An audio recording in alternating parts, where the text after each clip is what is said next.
In the shadowed halls of Cliffside Villa, a seaside haven of secrets, a venomous journalist, Harold Vance, is found strangled with a crimson scarf, his death unraveling a web of betrayal. Was it Clara, the fallen actress, desperate to bury her scandalous past, or Colonel Roland, burned by a ruined fortune? Perhaps Victor, the charming cousin, hiding crippling debts, or Grayson, the silent butler bound by fierce loyalty.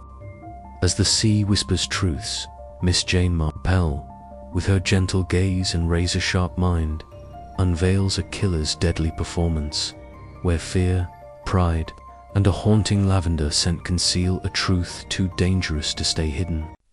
Chapter 1. The Seaside Invitation. The late afternoon sun filtered through the lace curtains of Miss Jane Marple's cottage in St. Mary Mead, casting delicate shadows across the worn oak table. Her knitting needles moved with rhythmic precision, a soft click-clack accompanying the twitter of sparrows outside. She was midway through a pale blue shawl when the postman's knock interrupted her thoughts. A single letter, its envelope crisp and cream-coloured, bore a postmark from the coastal town of Lymouth. Miss Marple adjusted her spectacles and slit. It opened with a paper knife. Her curiosity piqued. The letter was from Beatrice Langley, a friend from her schoolgirl days at Miss Haverford's academy, though their paths had diverged since.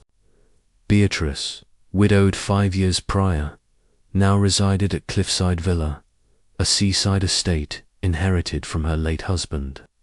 Her handwriting, elegant but hurried, invited Miss Marple for a fortnight's stay. "The sea air will do you good, dear Jane," she wrote, "and I confess I'd value your company.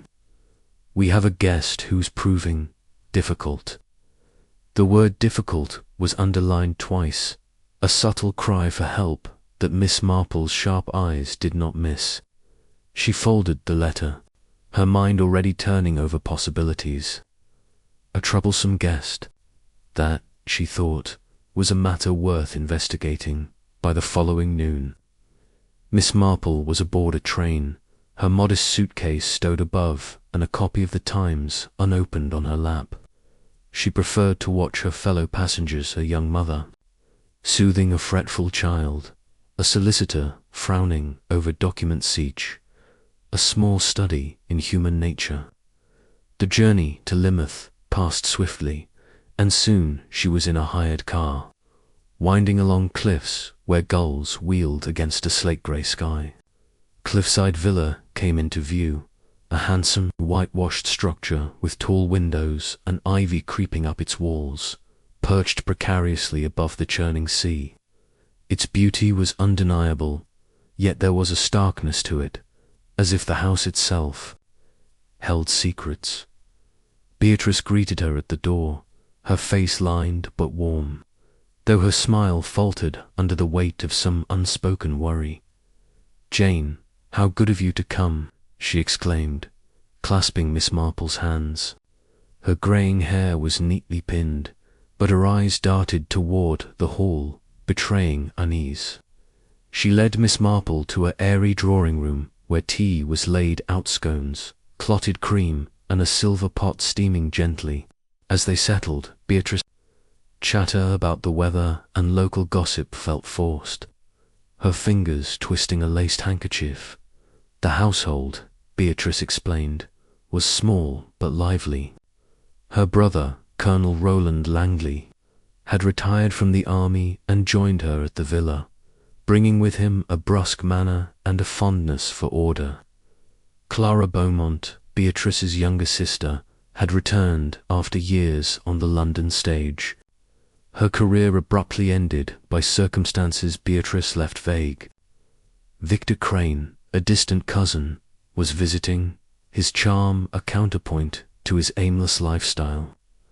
The butler, Mr. Grayson, managed the staff with quiet efficiency. Miss Marple listened, her mild expression masking the mental notes she took on, each name sensing undercurrents in Beatrice's careful omissions. Dinner that evening revealed the household's dynamics. The dining room, with its polished mahogany table and chandelier, gleamed under candlelight, but the atmosphere was taut. Roland, broad-shouldered and ruddy, dominated conversation with complaints about modern politics, his voice booming. Clara, strikingly beautiful despite her 40 years, wore a silk dress that shimmered as she moved, her laughter bright but brittle, like glass about to crack. Victor, lean and handsome, lounged with a glass of wine, his witty remarks laced with a sly edge. Mr. Grayson served with noiseless grace, his face a mask of professionalism, though Miss Marple caught a flicker of watchfulness in his eyes. The guest, Mr. Harold Vance, was the focal point of tension.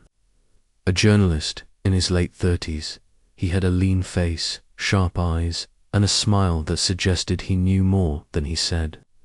His conversation was peppered with insinuations, particularly toward Clara. "Tell me, Miss Beaumont," he said, slicing his roast, "do you miss the stage? I hear your final performance was unforgettable." Clara's fork paused mid-air, her lips tightening, and Miss Marple noted the flush creeping up her neck. Beatrice intervened with a nervous laugh, changing the subject, while Roland scowled, and Victor smirked into his glass. Vance's gaze lingered on Clara, predatory and amused. After dinner, the party retired to the terrace, where the sea's restless murmur filled the silence. Miss Marple, wrapped in a shawl, declined a cigarette, but accepted a cup of chamomile tea. She observed Vance cornering Clara near the balustrade, his voice low and insistent. Clara's reply was sharp, her gesture dismissive, but her posture betrayed fear. Roland, pacing nearby, muttered about insufferable bounders, while Victor engaged Beatrice in light banter, his eyes straying to the confrontation. Grayson, clearing glasses, moved with deliberate slowness, as if listening. Later, in her room, a cozy space with chintz, curtains, and a view of the cliffs, Miss Marple sat by the window, her knitting idle. The villa's elegance masked a web of resentments, and Vance was at its center, pulling threads to see which would snap.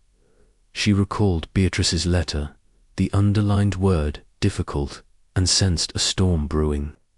As she blew out her candle, the sea's whisper seemed to echo her thoughts.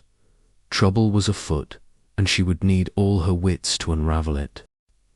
Chapter 2. The Guest's Shadow. The Guest's Shadow, the first full day at Cliffside Villa, dawned with a deceptive calm, the morning light softening the jagged edges of the cliffs beyond Miss Jane Marple's window.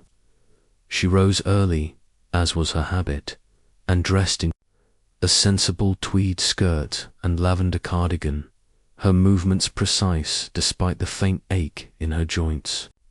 From her room, she could hear the distant clatter of breakfast preparations and the rhythmic crash of waves below. The villa, for all its grandeur, seemed to hold its breath, as if wary of the tensions that had surfaced the previous evening. Miss Marple, her mind already sifting through the impressions of dinner, adjusted her spectacles and descended to the dining room, her knitting bag tucked under her arm. The breakfast table was a study in contrasts.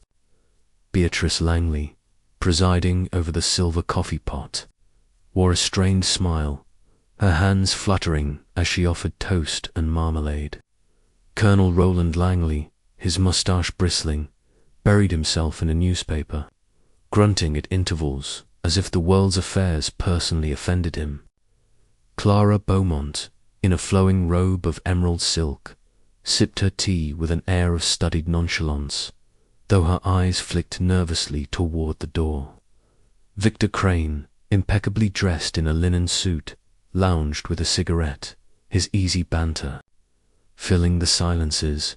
Mr. Grayson, the butler, moved with his usual noiseless efficiency, serving kedgeree and poached eggs, his expression as unreadable as a closed book. The guest, Harold Vance, was conspicuously absent, a fact that seemed to lighten the mood, if only slightly. Miss Marple, accepting a modest portion of porridge, noted the undercurrents. Beatrice's attempts at conversation remarks about the fine weather and plans for a cliff walk met with distracted responses. Roland muttered about damned journalists before retreating behind his paper. Clara, catching Miss Marple's gaze, offered a brittle smile and commented on the charm of Lemoth's shops, her voice pitched a shade too high. Victor, with a wink, suggested a game of cards later, but his levity felt forced, his eyes straying to Clara's tense posture. Miss Marple, stirring her tea, catalogued these details, her mild demeanour masking a mind as sharp as her knitting. Needles. As breakfast ended, Beatrice proposed a tour of the villa's grounds, perhaps sensing that activity might dispel the morning's unease. Miss Marple agreed, curious to see more of the estate and its inhabitants in a less formal setting. The group, Beatrice, Clara, Victor, and Miss Marple, set out, leaving Roland to his study and Grayson to his duties. The gardens were a marvel, with rose beds in full bloom and a greenhouse where Beatrice cultivated herbs and exotic flowers. The cliff path, bordered by wild gorse, offered breathtaking views of the sea, its surface glinting like polished steel under the sun. Yet even here, the shadow of Harold Vance lingered. Clara, walking ahead, paused to pluck a sprig of lavender, crushing it between her fingers. Such a soothing scent, she remarked, though her tone suggested anything but calm. Miss Marple, ambling beside Beatrice, inquired gently about the villa's history, steering the conversation toward the present. Occupants. Beatrice, relieved to speak of neutral topics, described Roland's military career and Clara's brief but dazzling time on the stage. She was quite celebrated, you know, Beatrice said, her voice tinged with pride and regret. But the theatre can be cruel. She's happier here, I think. Miss Marple nodded, noting the hesitation, as if Beatrice were convincing herself. Victor, trailing behind, tossed pebbles over the cliff, his nonchalance a thin veneer.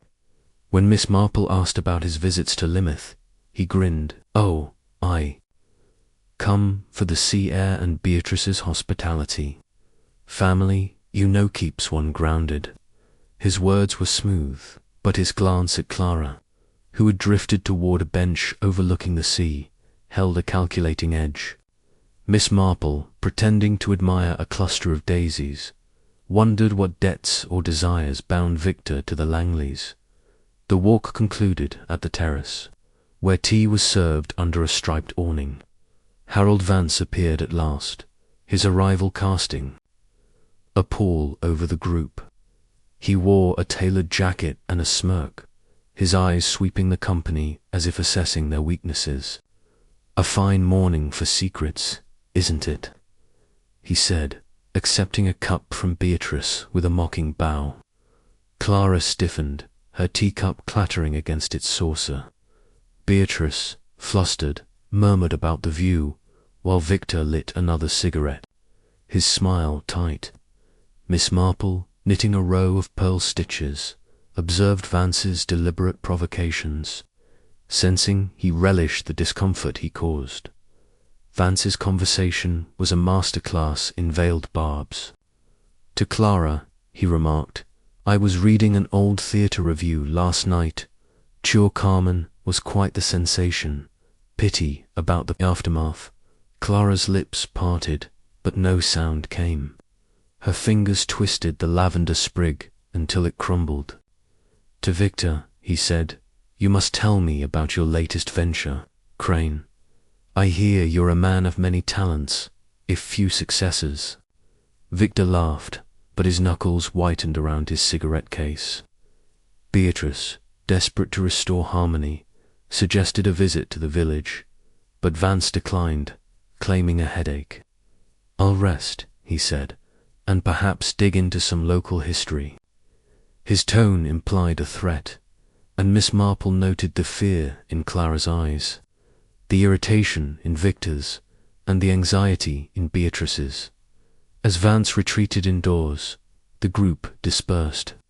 Clara excused herself, claiming a need to write letters, though her trembling hands suggested otherwise. Victor proposed a drive to Lymouth, inviting Beatrice, who declined, citing household duties. Miss Marple, sensing an opportunity to observe further, remained on the terrace, her knitting a pretext for lingering. Beatrice, joining her, confided in a low voice, "Mr. Vance is not what he seems. Jane, he's stirred up trouble since he arrived." When pressed, she hesitated, then admitted, "He's been asking questions about Clara, about Roland's investments." "It's unsettling," Miss Marple murmured sympathetically, her mind racing. A journalist with a nose for scandal could unsettle any household, but Vance's focus seemed personal, deliberate. The afternoon passed quietly, with the villa's routines unfolding like a well-rehearsed play. Miss Marple, exploring the library, found it stocked with military histories and theatrical memoirs, a reflection of the Langleys' pasts. A volume on London's theatre scene, its pages dog-eared, caught her eye. A photograph of Clara in costume, radiant and defiant, was tucked inside. The caption mentioned a scandal that had ended her career a liaison with a married producer, hushed up but never forgotten. Miss Marple, closing the book, wondered if Vance had seen it, if he held this knowledge like a weapon. Dinner that evening was a tense affair, the chandelier's glow doing little to warm the atmosphere. Roland, having emerged from his study, was in a fouler mood, snapping at Grayson over a slightly overcooked pheasant. Clara, in a high-necked gown, spoke little, her eyes fixed on her plate. Victor, by contrast, was voluble, regaling the table with tales of Monte Carlo, though his anecdotes felt rehearsed, a distraction from the undercurrents. Vance, seated opposite Clara, was at his most insufferable, his remarks laced with double meanings. "I've always admired actresses," he said, slicing his meat. "They live such exposed lives, don't they? No place to hide." Clara's fork scraped her plate, and Miss Marple, sipping her claret, noted the pulse beating in her throat. Beatrice, pale and anxious, tried to steer the conversation to neutral ground, mentioning a local festival. Roland, ignoring her, turned. "On Vance, you're here on my invitation, sir, but I'll not have you upsetting my household." Vance raised an eyebrow, unperturbed. "Upsetting? I'm merely curious, Colonel. Curiosity is my trade." The exchange ended with Roland's abrupt departure, claiming a need to review accounts. Miss Marple, unnoticed in her corner, knitted steadily, her ears attuned to every word, every silence. After dinner, the party moved to the drawing room, where a fire crackled despite the mild evening. Clara, pleading a headache, retired early, her steps quick on the stairs. Victor and Vance played a desultory game of chess, their moves sharp and aggressive, a silent battle of wits. Beatrice, embroidering a cushion cover, murmured about the villa's upkeep, her words a nervous hum. Miss Marple, declining a sherry, asked about Grayson's long service, prompting Beatrice to praise his loyalty. "He's been with us since my husband's time," she said. "A godsend, really." Miss Marple nodded, wondering what loyalties might drive a man like Grayson to actor to conceal Dot as the clock struck 10. Miss Marple excused herself, claiming fatigue. Her room, with its view of the moonlit sea, was a haven for reflection. She sat by the window, her knitting idle, and reviewed the day's observations. Vance was a catalyst, his presence exposing fault lines in the household. Clara's fear was palpable, rooted in a past she could not escape. Victor's charm masked a desperation, perhaps financial, perhaps personal. Roland's temper suggested a man under pressure, his authority challenged.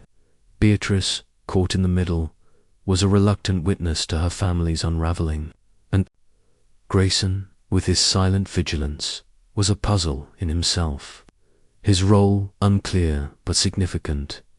A sound broke her reverie, low murmur from the garden below. Miss Marple, peering through the curtains, saw two figures near the rose beds, their voices hushed but urgent. One was Vance, his silhouette unmistakable, his tone mocking. "You can't keep it buried forever," he said.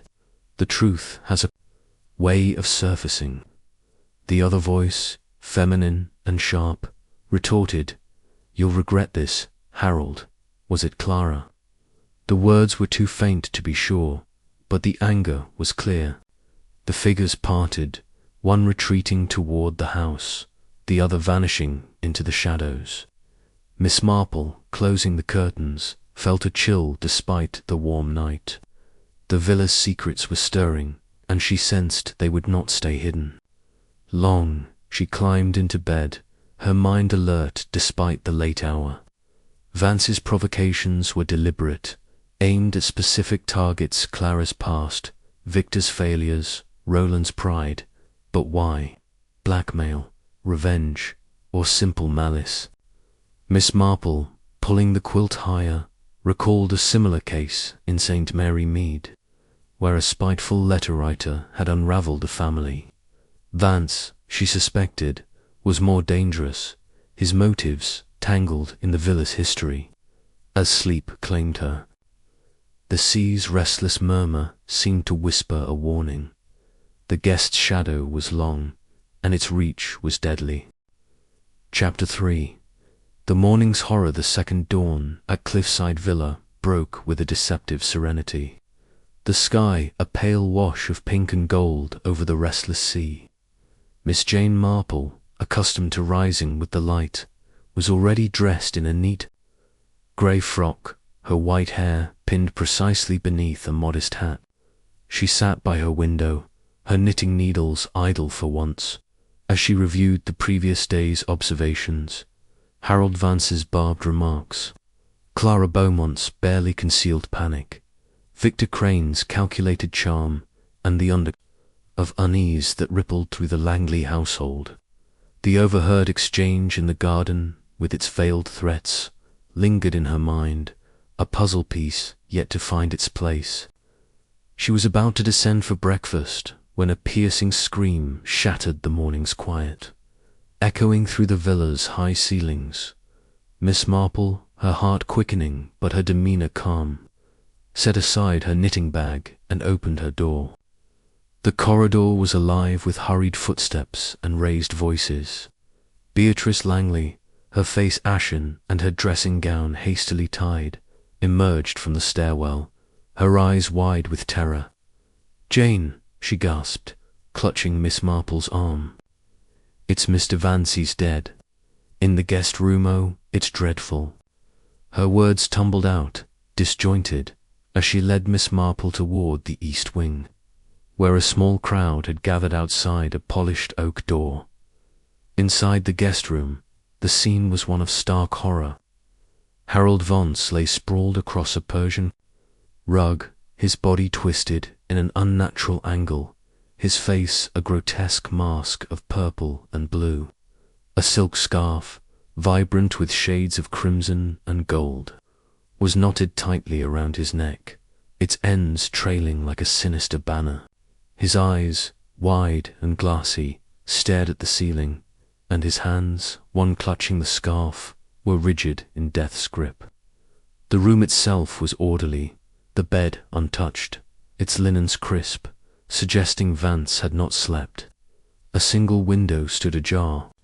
admitting a salty breeze that stirred the curtains, and a faint, elusive scent lavender perhaps hung in the air, barely perceptible but distinct to Miss Marple's keen senses. Miss Marple, adjusting her spectacles, stepped carefully into the room, her eyes sweeping the scene with the precision of a cartographer mapping uncharted land. The scarf, she noted, was of fine quality, its pattern reminiscent of the theatrical costumes Clara Beaumont favoured.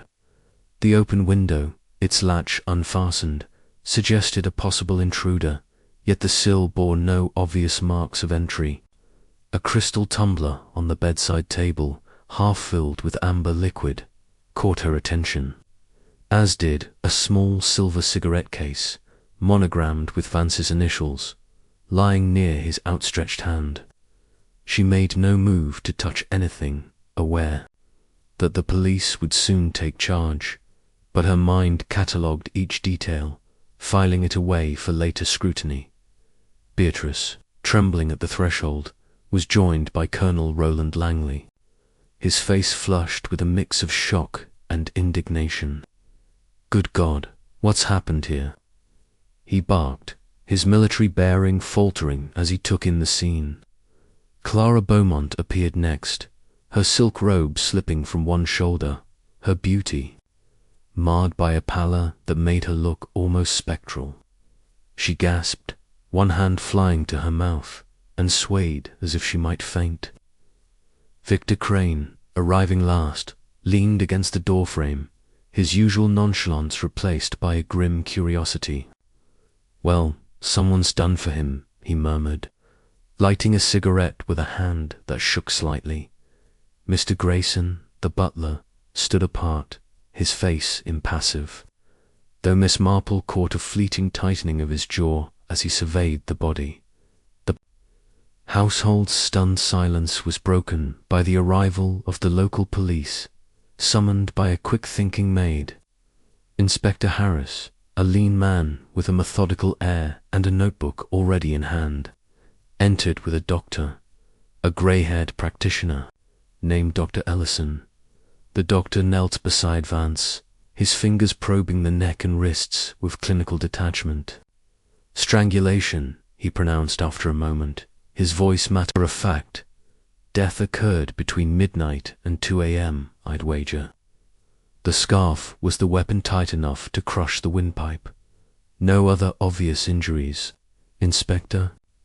Harris nodded, his eyes narrowing as he scanned the room. "Any sign of a struggle?" he asked. Dr. Ellison shook his head. "None. He went down quickly, likely surprised." Harris turned his attention to the scarf, which Clara, with a stifled sob, identified as hers. "It's mine," she whispered, her voice breaking.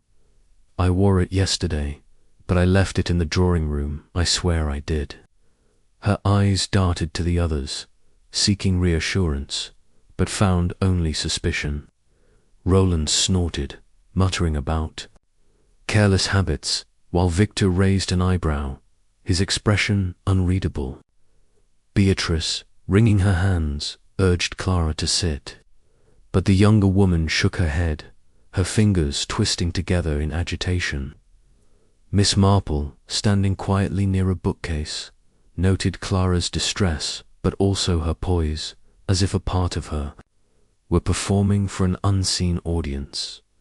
Inspector Harris, methodical but not unkind, began his questioning.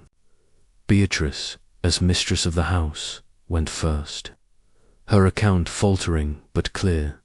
She had retired at 11, hearing nothing unusual until the scream at dawn. Roland claimed to have been in his study until midnight, reviewing papers, then gone to bed with a headache, undisturbed by any noise. Victor, lounging with a cigarette, said he'd read in his room a volume of poetry.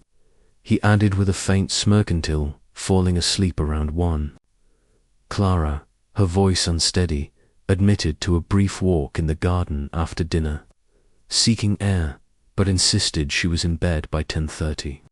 Grayson, questioned last, reported delivering a brandy to Vance at 10, then retiring to polish silver in the pantry until midnight, a task corroborated by a maid, Miss Marple, unnoticed in her corner, knitted a row of stitches, her ears attuned to the nuances of each account.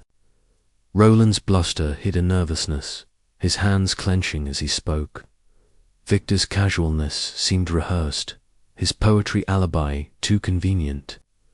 Clara's story, delivered with trembling sincerity, had gaps her garden walk placed her near the overheard argument Miss Marple had noted the previous night.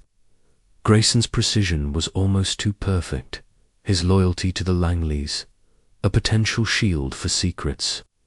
And Beatrice, poor Beatrice, was a bundle of nerves, her fear not for herself, but for her family. Harris, satisfied for the moment, dismissed the household, instructing them to remain available. The body was covered, awaiting the coroner's van, and the room sealed with a constable at the door. Miss Marple, lingering as the others dispersed, approached Inspector Harris with her characteristic diffidence. "A dreadful business, Inspector," she said, her voice mild. "Might I ask if you've noted the scent in the room? Lavender, I believe." Harris, surprised, sniffed the air, and frowned. "Faint, but yes. Could be from the gardens or something else." Miss Marple nodded, as if merely curious, but her mind was racing. The lavender, like the scarf, was a clue, though whether deliberate or accidental remained unclear. As the household scattered, Miss Marple joined Beatrice in the drawing room, where a fire had been lit despite the warm morning. Beatrice, pouring tea with shaking hands, confided her horror. "Who could do such a thing, Jane, in my home?" Miss Marple, accepting a cup, murmured sympathetically, steering the conversation to Vance's behavior. Beatrice hesitated, then admitted he was trouble from the start. Always probing, asking about Clara's past, Roland's finances, even Victor's debts. "I thought he was just nosy, but now..." Her voice trailed off, her eyes brimming. Miss Marple, patting her hand, noted the fear beneath her words, a fear of secrets exposed by a dead man's malice. Clara, entering moments later, was a study. In contrasts, her face pale, her movements graceful, as if stepping onto a stage. She sank into a chair, her hands clasped tightly.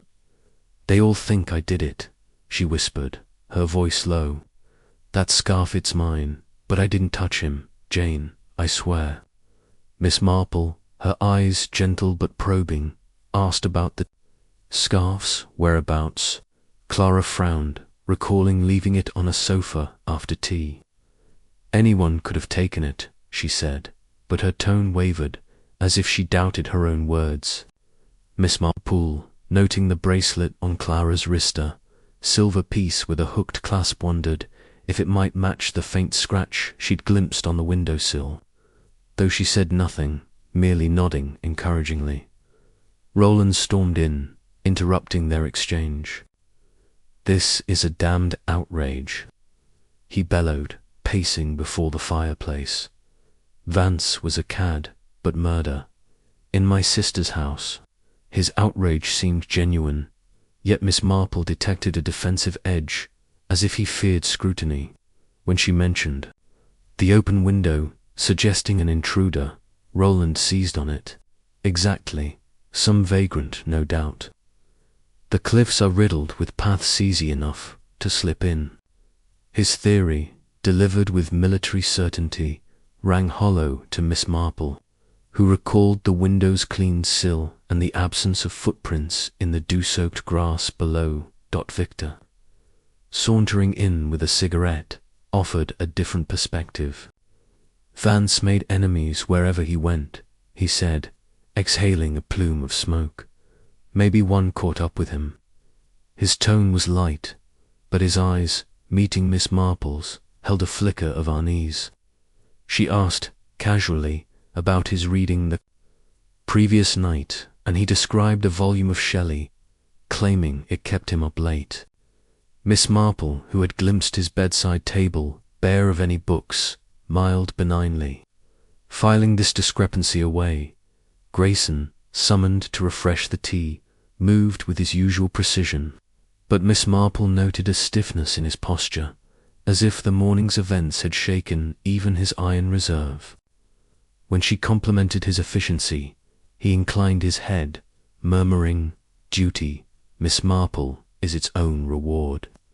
His words were polite, but his eyes, meeting hers for a moment, held a guarded intensity. She wondered what duties he felt bound to, and whether they extended beyond polishing silver as the morning wore on. The villa settled into an uneasy quiet, the police's presence a constant reminder of the horror upstairs. Miss Marple, strolling the gardens to clear her mind, paused by the lavender beds. There sent a sharp echo of the guest room's air. She plucked a sprig, crushing it between her fingers, and considered its significance. Was it a clue planted to mislead, or a careless trace left by the killer? The scarf, the window, the lavender each, was a thread in a tapestry she was beginning to weave, though its pattern remained elusive. Returning to the terrace, she found Beatrice alone, staring at the sea. "I keep thinking of Clara," Beatrice confessed, her voice barely audible. "That scarf, it's so unlike her to be careless. And Vancy knew things about her, Jane, things she wanted buried." Miss Marple, her tone soothing, asked what things, but Beatrice shook her head, unwilling or unable to say more. The silence that followed was heavy with unspoken fears, and Miss Marple, her needles clicking once more, felt the weight of the villa's secrets pressing closer. The morning's horror had exposed the fractures in Cliffside Villa's facade, each suspect a potential fracture point. Clara's fear, Roland's temper, Victor's evasions, Grayson's reserve, Beatrice's anxiety, all were pieces of a puzzle that Miss Marple, with her quiet persistence, was determined to solve. As she sipped her tea, the sea's restless murmur seemed to echo her thoughts. The truth, like the tide, would not stay hidden forever. Chapter 4. The sisters passed the sun, climbed higher over Cliffside Villa, its light doing little to dispel the pall of dread that had settled since the discovery of Harold Vance's body. Miss Jane Marple, seated in the drawing-room with her knitting, observed the household's strained attempts at normalcy. The police had cordoned off the guest room, and Inspector Harris's men moved through the villa with quiet efficiency, their presence a constant reminder of the violence that had shattered the morning. Beatrice Langley, pale and distracted, fussed over a tray of sandwiches, her hands trembling as she arranged them. Colonel Roland Langley had retreated to his study, his door firmly shut, while Victor Crane lounged on the terrace, flipping through a magazine with feigned indifference. Clara Beaumont, however, was conspicuously absent, her absence a silent note in the villa's discordant symphony. Miss Marple, her needles clicking softly, sensed that Clara held the key to unraveling the mystery, and she resolved to probe deeper into the actress's shadowed past. The drawing-room, with its high ceilings and sea-facing windows, was a haven of elegance, yet the air was thick with unease. Beatrice, offering Miss Marple a cup of tea, spoke in a low voice, as if afraid of being overheard. "It's dreadful, Jane," she said, her eyes darting to the door. "The police, the questions Clara's, beside herself. That scarf, it's hers, but she swears she didn't touch him." Miss Marple, accepting the tea with a sympathetic murmur, noted Beatrice's protective tone. The scarf, identified as Clara's, was a damning piece of evidence, yet Beatrice's Loyalty to her sister seemed unshaken. Clara's had a difficult time, Beatrice continued, unprompted. The theatre, it changed her. She was so bright, so full of life, but after, well, she's never been the same. Her words trailed off, and Miss Marple, sensing an opening, gently pressed for more. Beatrice hesitated, her fingers twisting a napkin. It was years ago, in London, she said at last. Clara was a rising star. Her Carmen was the talk of the West End. But there was a man, a producer, married, of course. They were close. There were rumors, ugly ones, and when his wife made a scene, the papers got hold of it. Clara was ruined, practically hounded off the stage. She came back to us, but she's never spoken of it, not really. Beatrice's voice was heavy with regret, and Miss Marple, her expression one of quiet concern, pieced together the fragments. Harold Vance, a journalist with a knack for unearthing scandals, had likely known of Clara's disgrace. Had he threatened to resurrect it, to drag her name through the mud once more? Miss Marple's thoughts were interrupted by the sound of footsteps. Clara entered, her beauty striking even in her distress.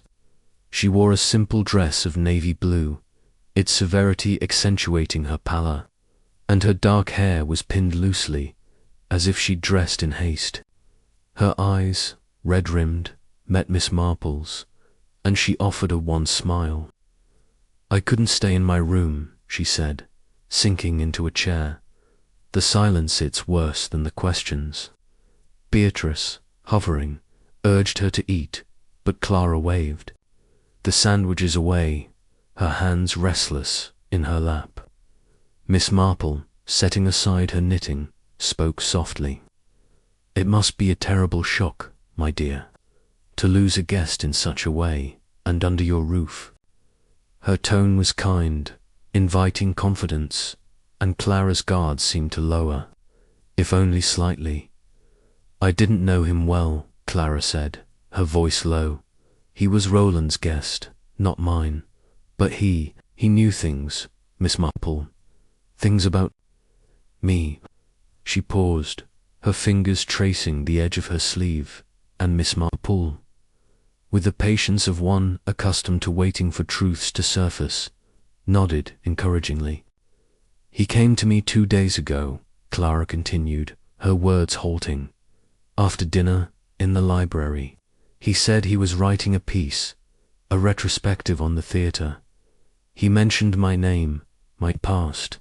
He said it would make a fine story, unless I made it worth his while to keep quiet." Her voice broke, and she looked away, toward the sea, as if seeking escape in its vastness. Miss Marple, her eyes sharp behind her spectacles, noted the tremor in Clara's hands, the way her shoulders tensed as she spoke.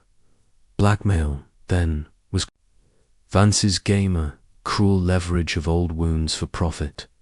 "Did you agree to his terms?" Miss Marple asked, her tone gentle but probing. Clara shook her head, her lips tightening. "I told him to go to the devil. I've nothing left to give, and I won't be bullied by a man like that." Her defiance was convincing, yet Miss Marple wondered if fear had driven her to more desperate measures. The scarf, after all, was hers, and the argument overheard in the garden suggested a confrontation that might have escalated. Beatrice, listening, gasped softly. "Clara, why didn't you tell me?" she asked, her voice thick with worry. Clara's smile was bitter, and burden you further. "You've enough to carry, with Roland's temper and Victor's debts." The mention of Victor piqued Miss Marple's interest, but she filed it away, focusing on Clara. "Did you see Mr. Vance again, after that?" she asked, as if merely curious. Clara hesitated, then shook her head. "Not until this morning, when I saw him, like that." Her voice faltered, and Miss Marple, noting the pause, suspected a half-truth. Clara's theatrical training made her a skilled performer, but her eyes, fleetingly unguarded, betrayed a deeper turmoil. The conversation was cut short by the arrival of Inspector Harris. His notebook in hand and a constable at his side requested Clara's presence for further questioning, and she rose with a grace that belied her evident dread, following him to the library. Beatrice, wringing her hands, turned to Miss Marple. "She's innocent, Jane. She must be. Clara's not capable of such a thing."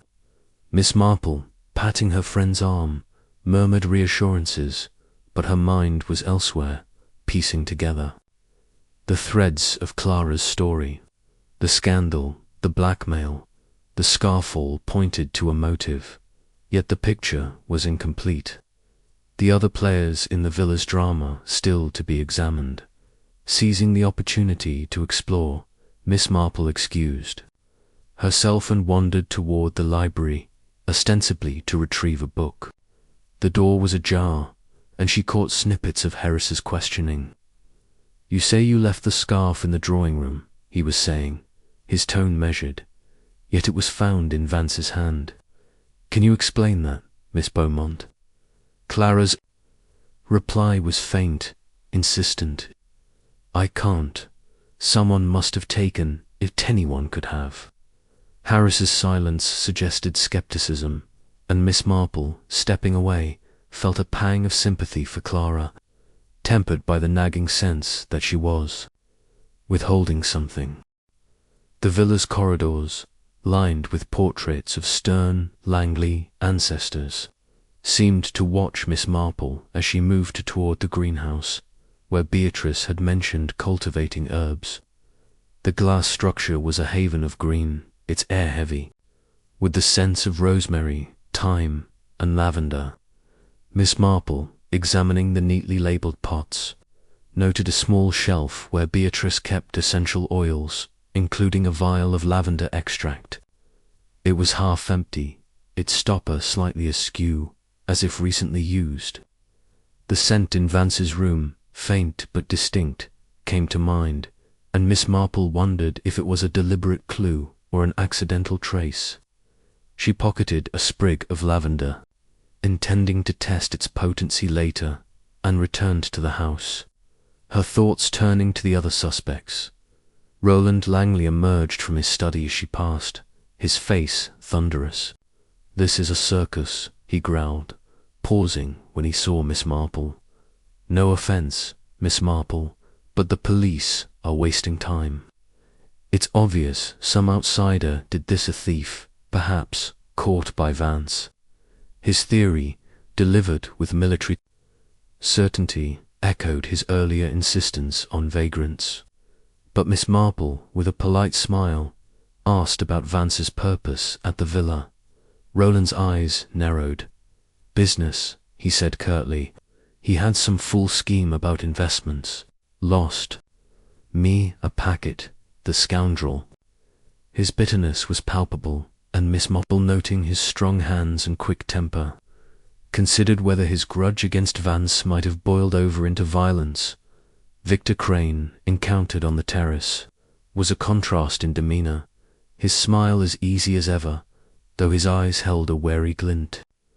He was polishing a pair of cufflinks, his movements deliberate, and Miss Marple, joining him under the awning, remarked on the morning's tragedy. "Ghastly business," Victor said, lighting a cigarette. "Vance was a rotter, mind you, had a way of getting under one's skin."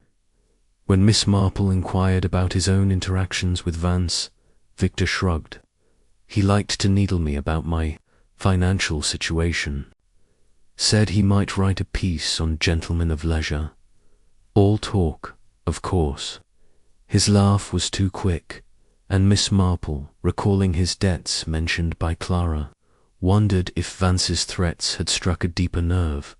Mr. Grayson, overseeing the luncheon preparations, was her next point of observation. Miss Marple, offering to help carry a tray, engaged him in small talk, praising the villa's orderliness.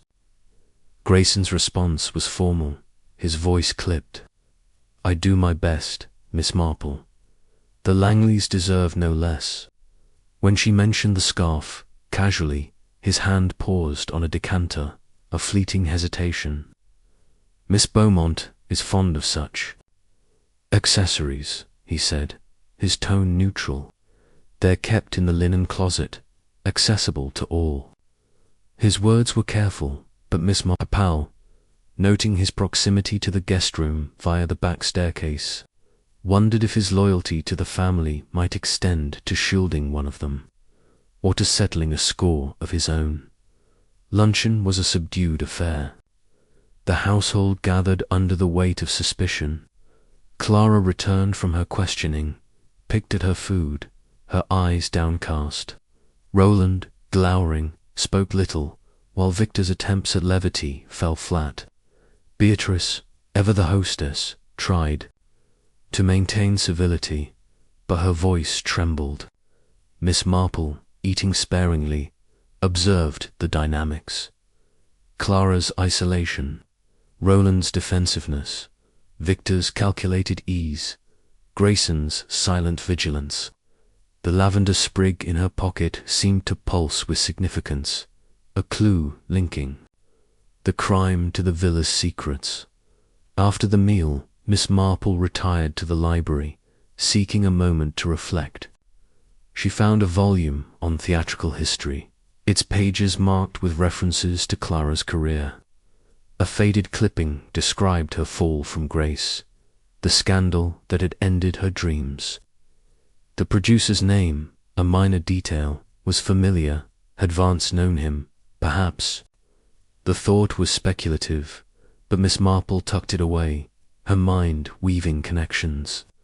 Clara's fear of exposure, her confrontation with Vance. The scarf in his hand all suggested a woman driven to desperation, yet the lavender scent and the open window hinted at a broader stage, with other players yet to reveal their roles.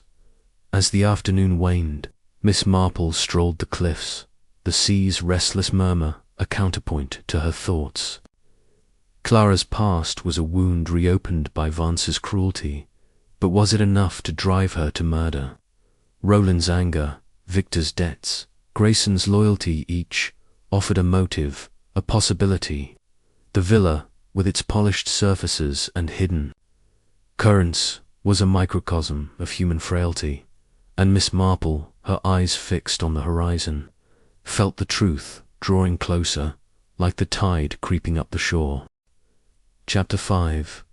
The Colonel's tempothy afternoon sun cast long shadows across Cliffside Villa, its golden rays filtering through the tall windows of the drawing-room where Miss Jane Marple sat, her knitting needles moving with their usual quiet rhythm. The household, still reeling from the morning's grim discovery of Harold Vance's strangled body, had settled into a tense semblance of routine.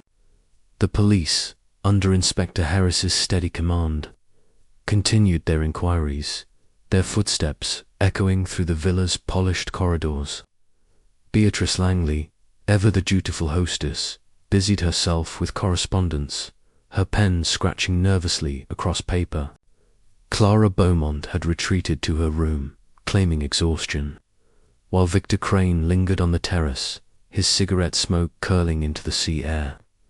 Colonel Roland Langley, however, was the focus of Miss Marple's attention today, his brusque manner and simmering anger marking him as a figure of interest in the unfolding drama. She sensed that his temper, like a storm gathering over the cliffs, might hold clues to the murder's tangled motives. Miss Marple, sipping a cup of chamomile tea, reviewed the morning's events in her mind. The silk scarf, identified as Clara's, knotted around Vance's neck. The faint lavender scent in the guest room. The open window suggesting an intruder all were pieces of a puzzle that refused to cohere. Clara's tearful admission of Vance's blackmail, rooted in her theatrical scandal, had painted her as a likely suspect. Yet Miss Marple's instincts, honed by years of observing human nature, urged caution. The villa's other occupants, Roland, Victor, and the enigmatic butler, Mr. Graysonich, carried their own burdens, their own reasons to wish Vance silenced. Roland's military bearing and quick temper, in particular, intrigued her, and she resolved to probe his connection to the dead man, sensing that his bluster masked a deeper unease. The opportunity came sooner than expected. As Beatrice excused herself to confer with the cook, Roland stormed into the drawing-room, his face flushed and his moustache quivering with indignation. He carried a letter, its seal broken, and slapped it onto the table with a force that rattled the teacups. "Damned impertinence," he growled, pacing before the fireplace.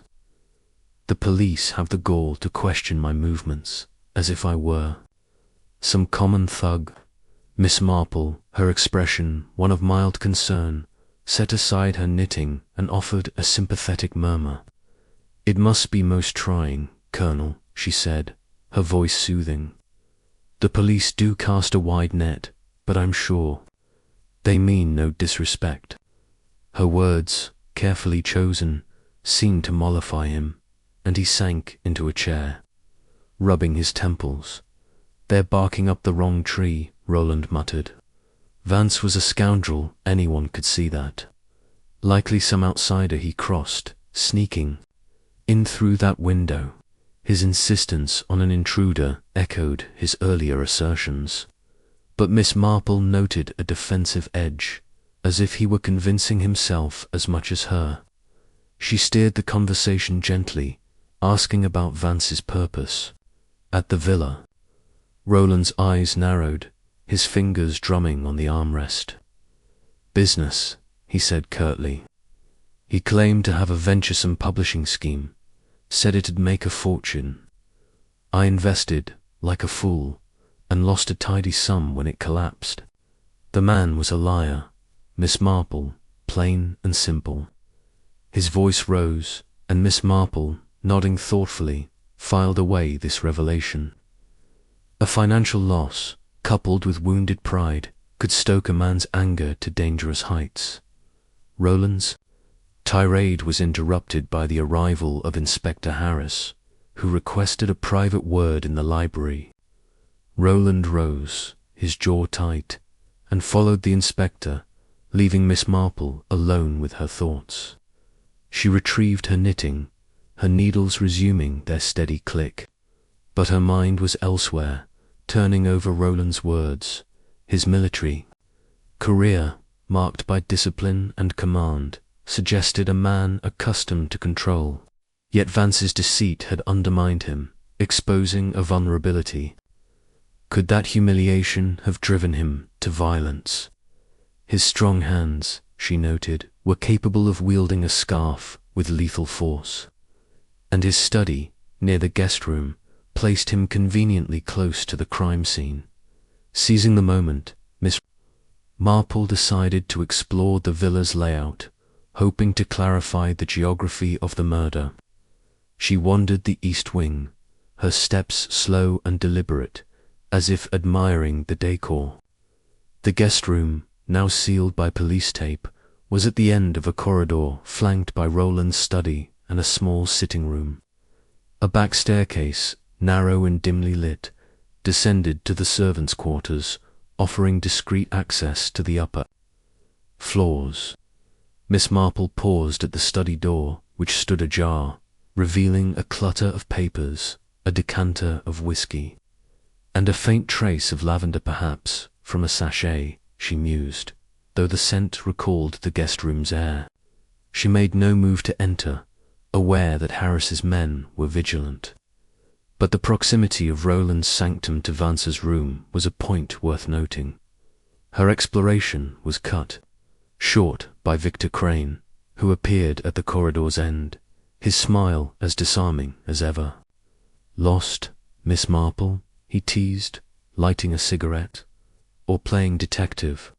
His tone was playful, but his eyes, sharp and assessing, suggested he was watching her closely.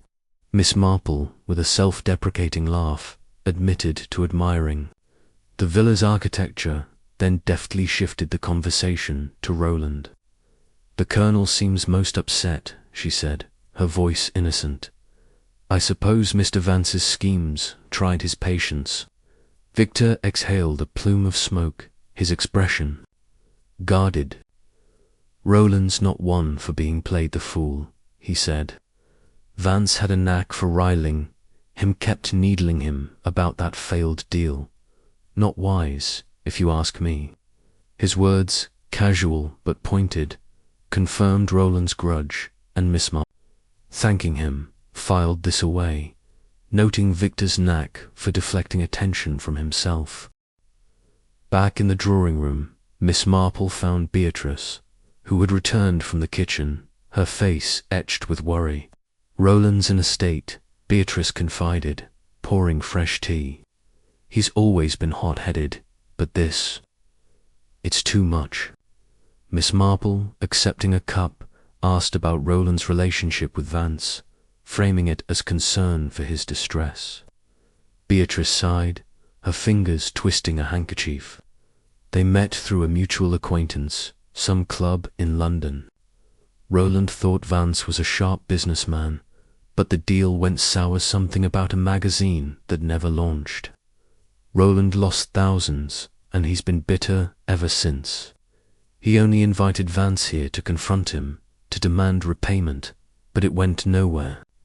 Her voice trembled, and Miss Marple, patting her hand, sensed Beatrice's fear that Roland's anger might have crossed a deadly line. The conversation turned to the scarf, which Beatrice insisted was a misunderstanding.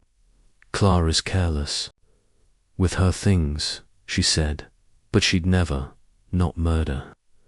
Miss Marple, nodding, mentioned the lavender scent, casually, to gauge Beatrice's reaction. "Lavender," Beatrice frowned, puzzled. "We grow it in the greenhouse, but I don't recall Clara using it. Roland, though he keeps a lavender sachet in his study, says it helps his headaches." The revelation, delivered offhand, sent a jolt through Miss Marple's thoughts. Roland's handkerchief, she recalled, had carried a similar scent at dinner, a detail now glowing with significance. Was it coincidence, or had the killer used the scent to mislead? Determined to test this clue, Miss Marple excused herself and sought out the greenhouse, where Beatrice's herbs thrived in orderly rows. The lavender plants, lush and fragrant, stood near a workbench where a small bottle of lavender oil sat, its cap tightly sealed. She sniffed it, confirming its match to the guest room's faint aroma, and noted its accessibility. Anyone in the household could have taken a drop to create a false trail. Returning to the house, she encountered Clara, descending the stairs, her face composed but her eyes wary. "Feeling better, my dear?" Miss Marple asked, her tone kind. Clara nodded, her smile strained. "A little. The police, they keep asking about the scarf." "I don't know how it got there, Miss Marple, truly." Her voice was earnest, but Miss Marple, noting the absence of her usual bracelet, wondered if Clara was hiding more than fear. Luncheon was a strained affair, the dining room's elegance marred by the weight of suspicion. Roland, returned from his interview, glowered at his plate, his temper barely contained. Clara, seated opposite, avoided his gaze, her fingers nervously tracing her napkin. Victor, with forced cheer, recounted a yacht race in Plymouth, but his anecdotes fell flat. Beatrice, serving cold salmon, tried to maintain civility, but her voice cracked. Betraying her strain, Mr. Grayson, moving with his usual precision, served wine, his face a mask of professionalism, though Miss Marple caught a fleeting glance at Roland, as if assessing his mood during the meal. Miss Marple steered the conversation to the villa's history, hoping to draw Roland out. "Such a fine house," she said, "with so many stories.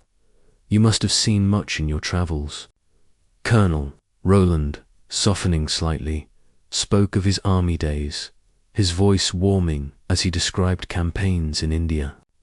But when Victor, with a sly grin, mentioned Vance's adventures in publishing, Roland's face darkened. The man was a fraud, he snapped, his fist clenching. Deserved a thrashing, if you ask me. The room fell silent, and Miss Marple, her eyes on her plate, noted the tension in Roland's shoulders, the way his words hung like a confession. After luncheon, Miss Marple strolled the cliffs, the sea's restless murmur a counterpoint to her thoughts.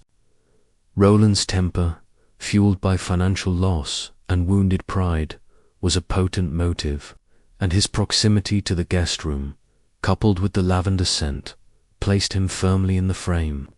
Yet Clara's scarf, Victor's evasions, and Grayson's silent loyalty complicated the picture. She recalled a case in St. Mary Mead, where a retired major's rage had led to a fatal confrontation, and wondered if Roland's military discipline had cracked under Vance's provocations. Returning to the villa, she found Inspector Harris in the hall, his notebook open. "A word, Miss Marple?" he asked, his tone respectful. She followed him to the library, where he shared a new detail. Vance's cigarette case, found near his body, bore a faint smudge, possibly a fingerprint, though too partial for identification. "We're testing it," Harris said, "but it's a long shot. What's your take on the Colonel?" Miss Marple, with her usual diffidence, mentioned Roland's financial dispute with Vance, framing it as village gossip she'd overheard. Harris nodded, his eyes thoughtful. "He's got a temper, no doubt.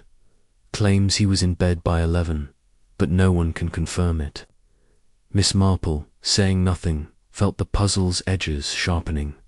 As evening approached, Miss Marple joined Beatrice in the drawing room, where a fire crackled despite the mild weather. Beatrice, embroidering a cushion, confided her fears for Roland. "He's so proud," she said, her needle pausing. "Vance humiliated him, and now this. I'm afraid Jane." Miss Marple, her needles clicking, offered comfort, but her mind was elsewhere, weaving connections between Roland's anger, the lavender scent, and the scarf's damning presence.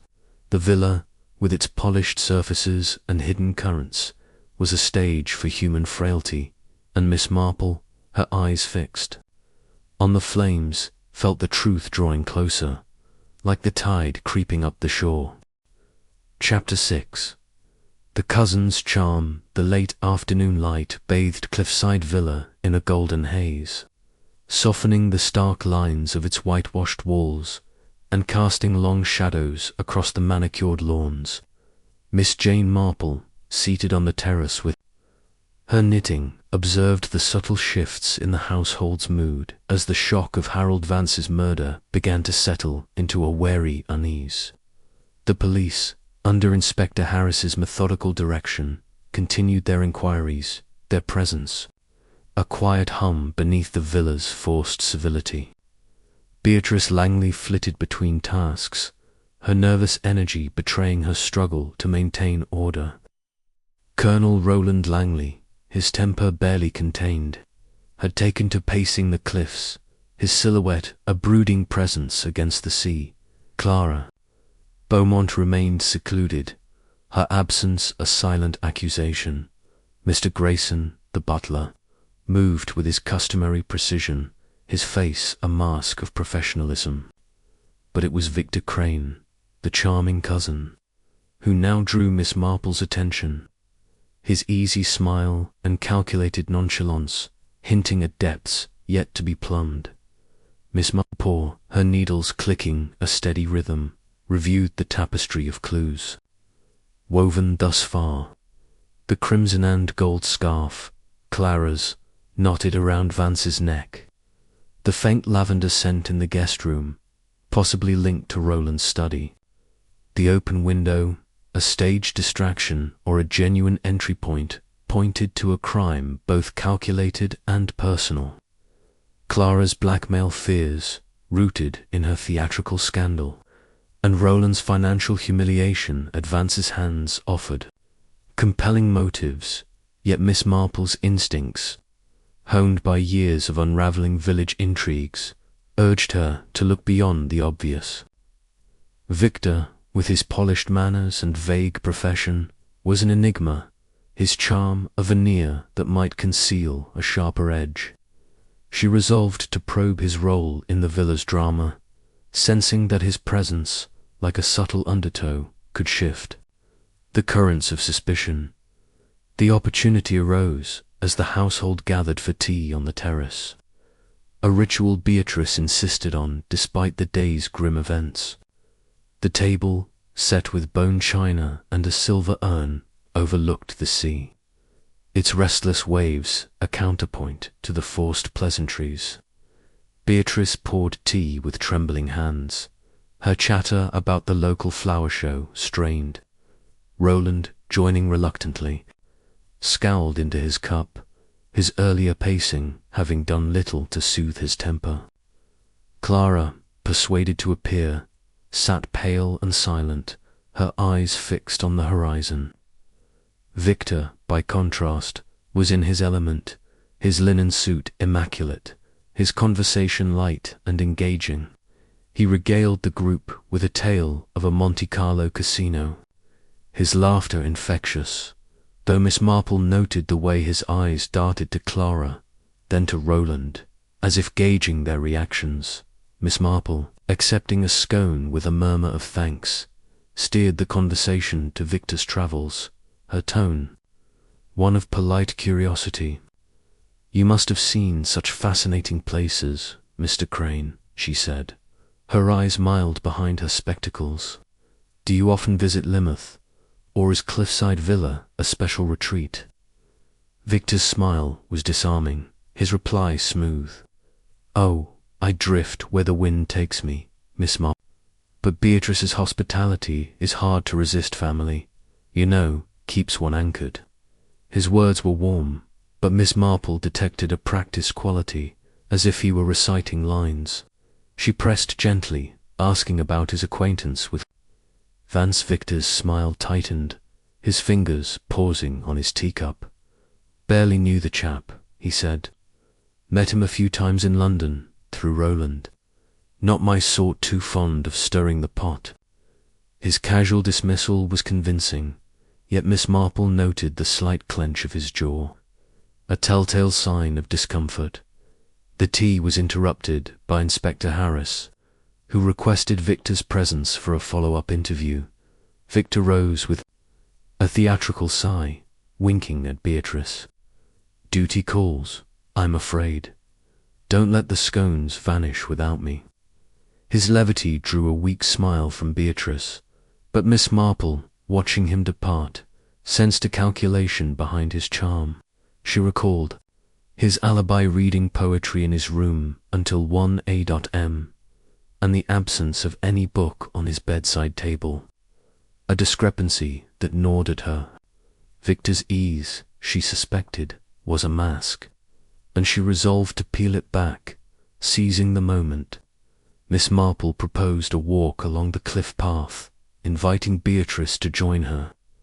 Beatrice, eager for distraction, agreed, and the two set out, the sea breeze tugging at their hats.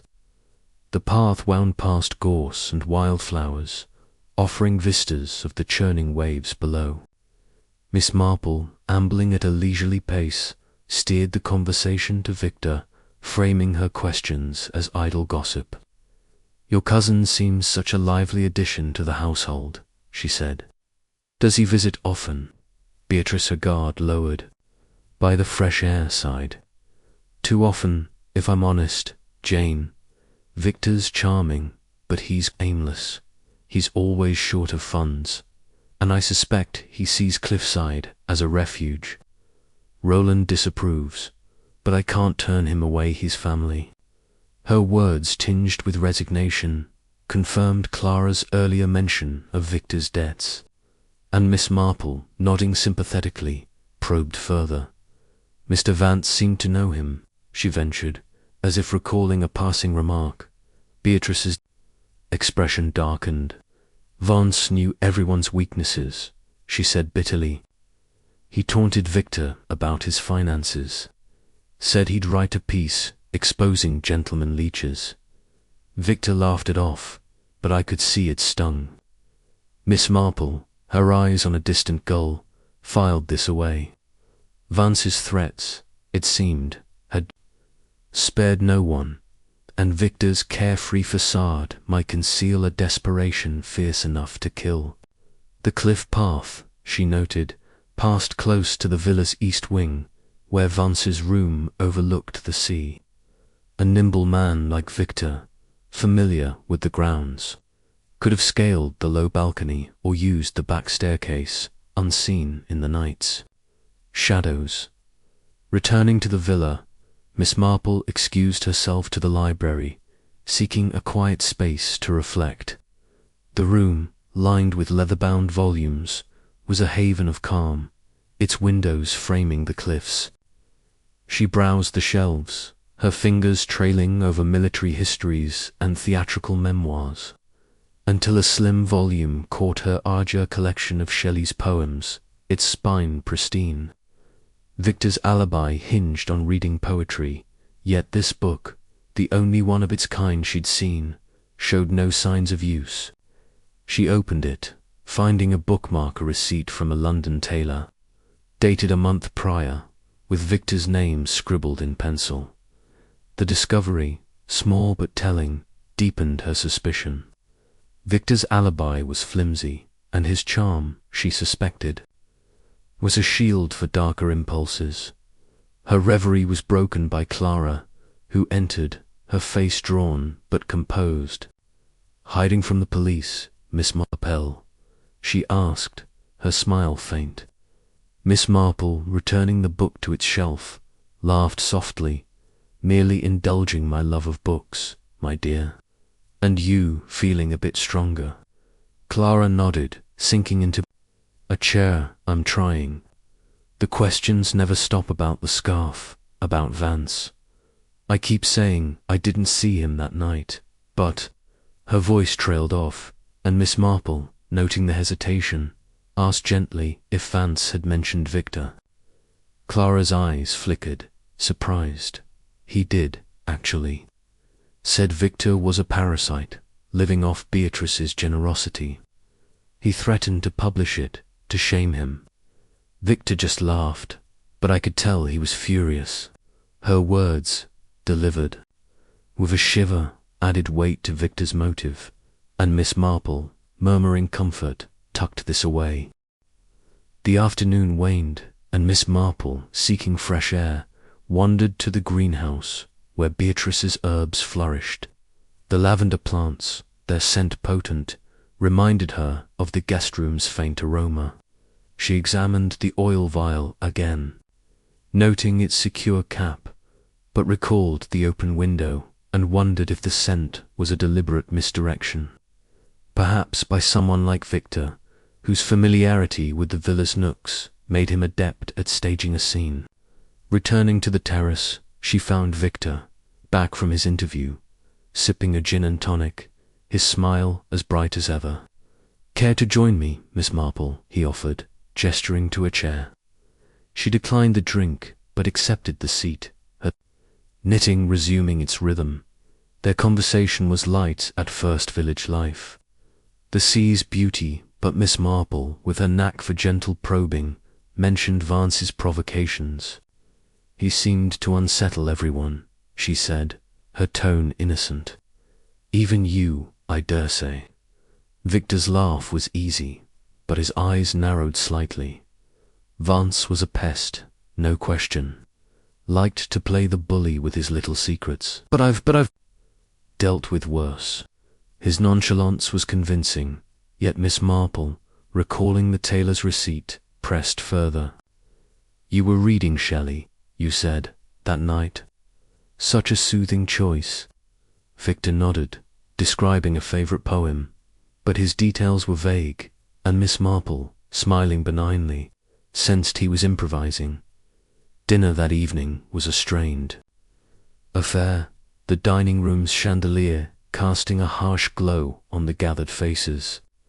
Roland, his temper barely leashed, snapped at Grayson over a tepid soup. Clara, in a high-necked gown, spoke little, her eyes darting to Victor, then away. Beatrice, serving pheasant, tried to foster civility, but her voice trembled.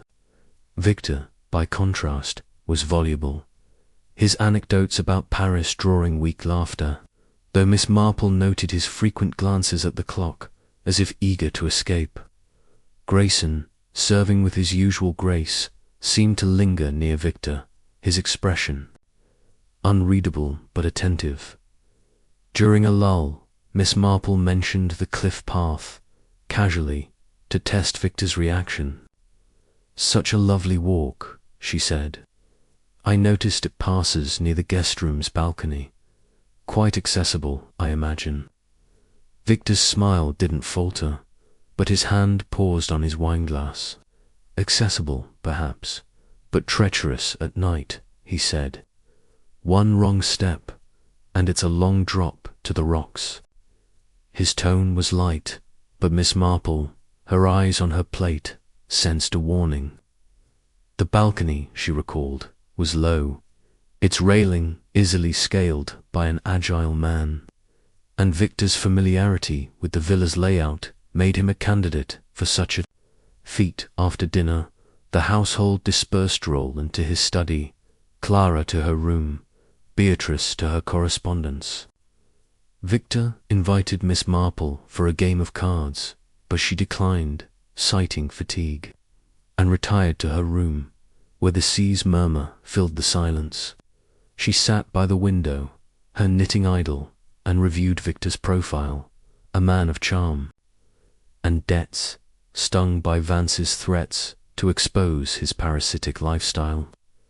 His flimsy alibi, the receipt, and his knowledge of the villa's paths painted a picture of opportunity, if not intent. Yet the scarf, Clara's, and the lavender, possibly Roland's, complicated the frame. Was Victor a killer or a distraction, his charm obscuring another's guilt? A soft knock interrupted her thoughts. Beatrice, her face pale, slipped inside. "Jane, I'm so worried," she whispered. "Victor, he's been asking for money. Again, I didn't want to tell you, but with Vance, I'm afraid he might be involved." Miss Marple, patting her hand, listened as Beatrice described Victor's mounting debts, his dependence on her generosity, and Vance's cruel jibes about his failures. The revelation, though not surprising, sharpened Victor's motive, and Miss Marple, reassuring Beatrice, felt the puzzle's edges aligning as she prepared for bed. The villa's quiet was broken by a distant sound, a creak, perhaps from the back staircase. Miss Marple, peering into the corridor, saw nothing but shadows, yet the noise lingered in her mind, a reminder of the villa's hidden passages and the secrets they guarded.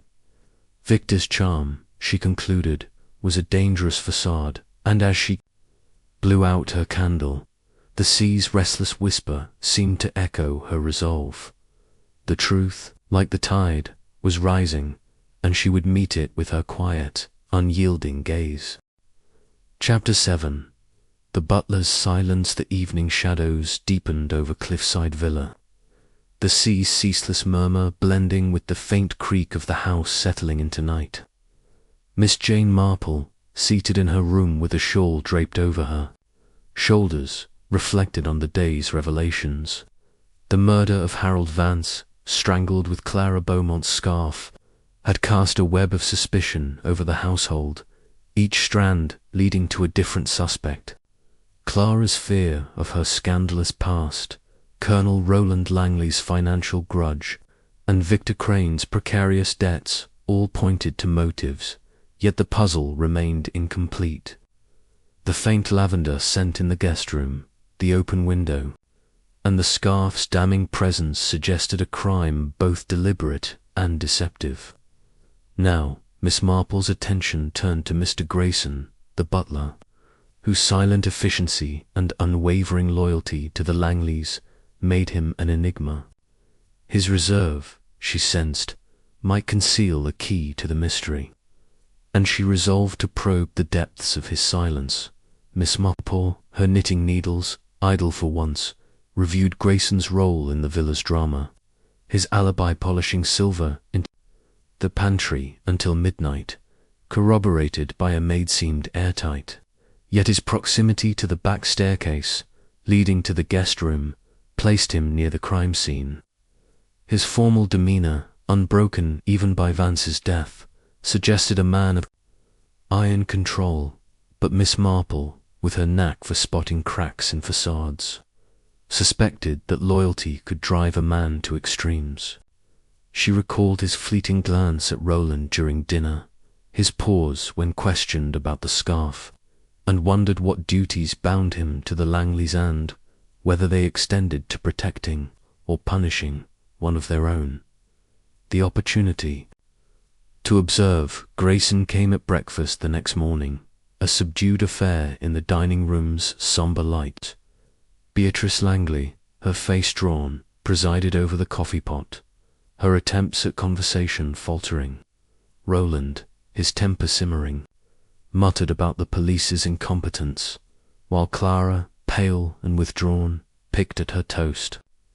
Victor, with his usual charm, offered a light remark about the weather, but his eyes were wary, as if sensing the noose of suspicion tightening.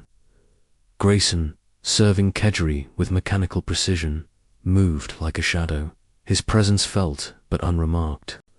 Miss Marple, accepting a modest portion of porridge, noted his economy of movement, the way his hands never lingered, and the faint tightening of his lips when Roland snapped at him over a lukewarm dish. After breakfast, Miss Marple lingered in the dining room, ostensibly to admire a portrait of a Langley ancestor. Grayson, clearing the table, worked with silent efficiency, but Miss Marple, with her disarming mildness, engaged him in small talk. "Such a well-run household, Mr. Grayson," she said, her voice warm. "You must take great pride in your work." Grayson inclined his head, his reply formal. "I endeavour to serve, Miss Marple.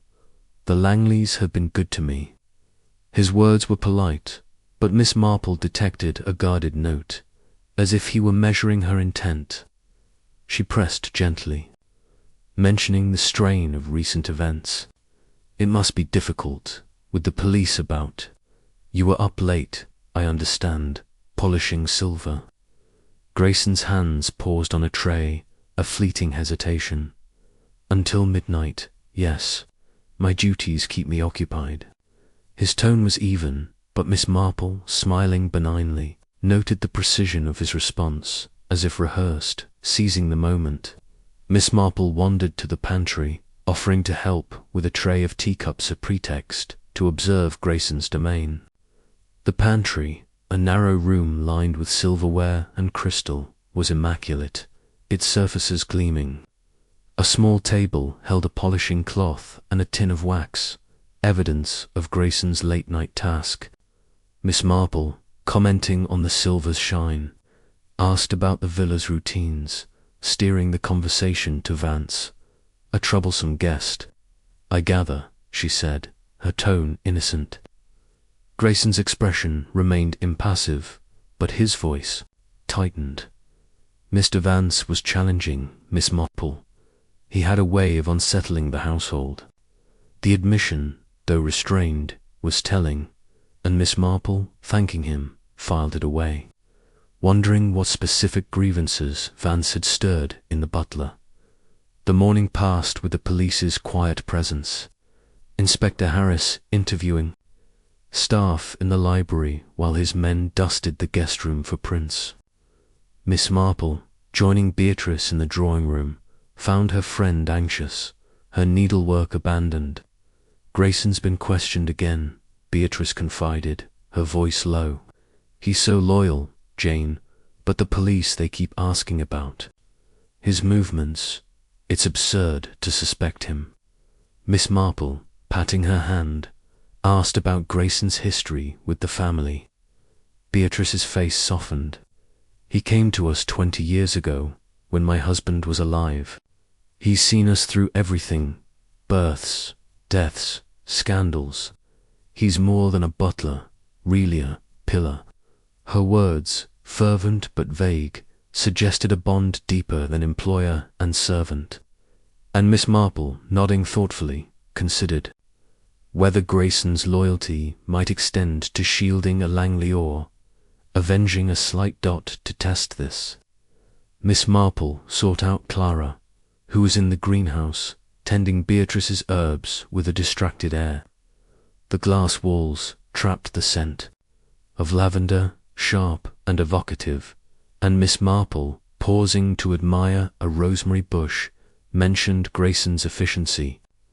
"He seems devoted to your family," she said, her tone casual. Clara, snipping a sprig, nodded absently. "He's a rock. Always there, always watching." Vance mocked him once, called him a glorified footman. Grayson didn't flinch, but I saw his eyes pure ice. Her words, delivered with a shiver, painted Grayson as a man of hidden depths, and Miss Marple, recalling his pause in the pantry, wondered if Vance's taunts had struck a nerve. The greenhouse, with its orderly rows, offered another clue. Miss Marple, examining the lavender plants, noted a small bottle of lavender oil on the workbench, its cap secure but its level lower than she'd recalled. She sniffed it, confirming its match to the guest room's faint scent, and asked Clara if Grayson ever used the greenhouse. "Sometimes," Clara said, surprised. "He fetches herbs for the cook, or oils for Beatrice's sachets." The revelation, though minor, placed Grayson near a potential source of the scent, and Miss Marple, pocketing a lavender sprig, felt the puzzle's edges sharpen. Was Grayson's silence a shield for his own actions, or for another's? Luncheon was a tense affair, the dining room's elegance marred by the weight of unspoken accusations. Roland, his mood foul, complained about the police's intrusion, while Clara, picking at her salad, avoided his gaze. Victor, with forced levity, recounted a London theatre review, but his eyes flicked to Grayson, who served with his usual grace. Beatrice, serving cold ham, tried to foster civility, but her voice trembled. Miss Marple, eating sparingly, observed Grayson's movements, noting his proximity to the linen closet where Clara's scarves were kept. When she mentioned the closet, casually, to Beatrice, Grayson's hand paused on a decanter, a fleeting tell. "The closet is accessible to all, Miss Marple," he said, his tone neutral. "Miss Beaumont's scarves are often there." Words were careful, but Miss Marple, smiling, sensed he was deflecting. After luncheon, Miss Marple explored the back staircase, a narrow passage linking the servants' quarters to the east wing. Its proximity to Vance's room and to Grayson's small office below made it a potential route for the killer. The stairs, worn but clean, bore no obvious marks, but Miss Marple, with her keen eye, noted a faint scuff on the banister, possibly from a hurried ascent. She descended to Grayson's office, a Spartan room with a desk, a ledger and a single chair. A lavender sachet, tucked in a drawer, caught her attention, its scent matching the guest room's air.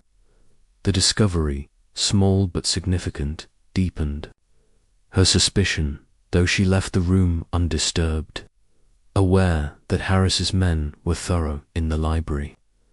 Miss Marple found Victor flipping through a newspaper with feigned interest. She joined him, her knitting a pretext for conversation, and mentioned Grayson's loyalty. "A rare quality," she said, her tone admiring. Victor smirked, tossing the paper aside. Loyal to a fault, old Grayson. Vance needled him about. It said he was the Langleys' lapdog, not the sort of thing a man like Grayson forgets.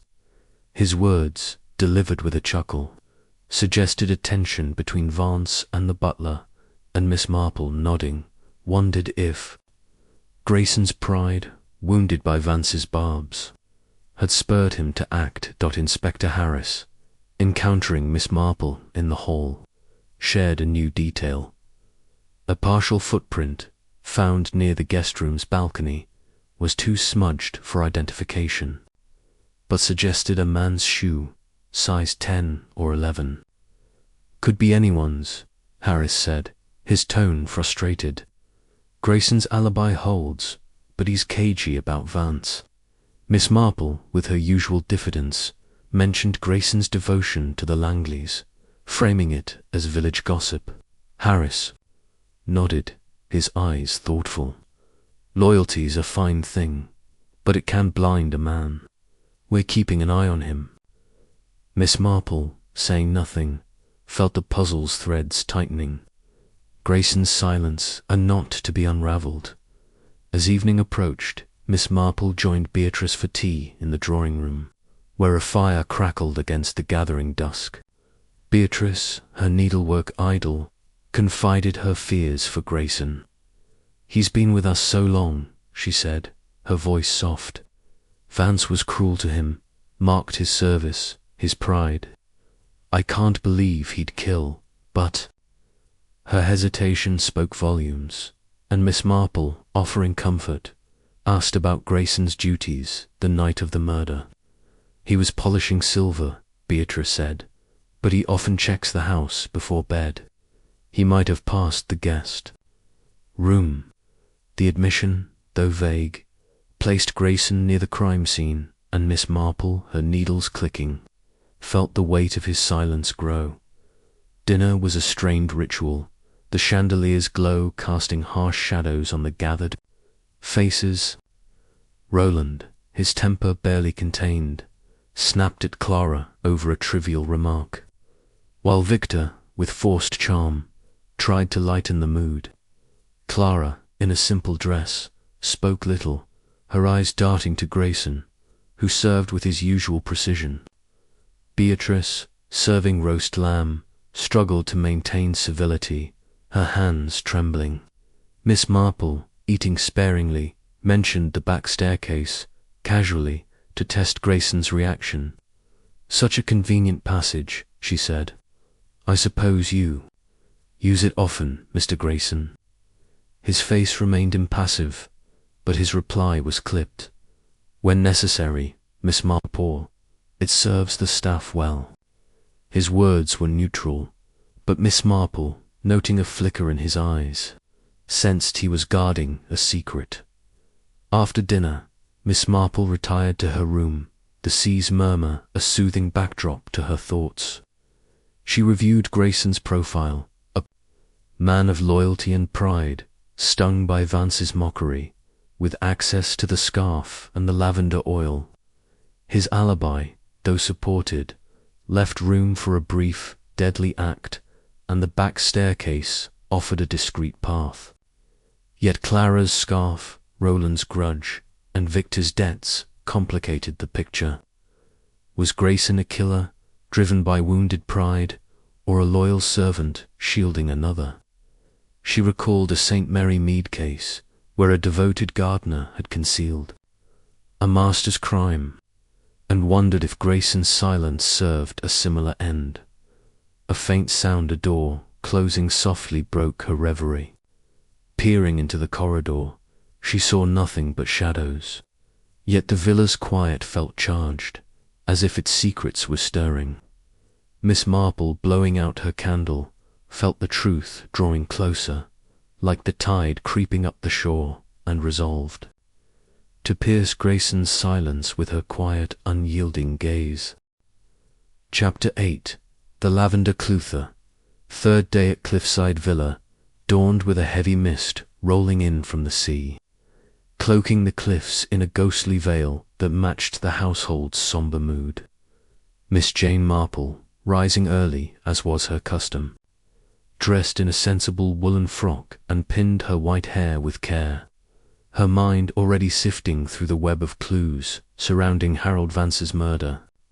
The crimson and gold scarf Clara Beaumont's knotted around the journalist's neck, the open window hinting at an intruder, and the faint lavender scent in the guest room, possibly linked to Colonel Roland Langley's study or Mr. Grayson's.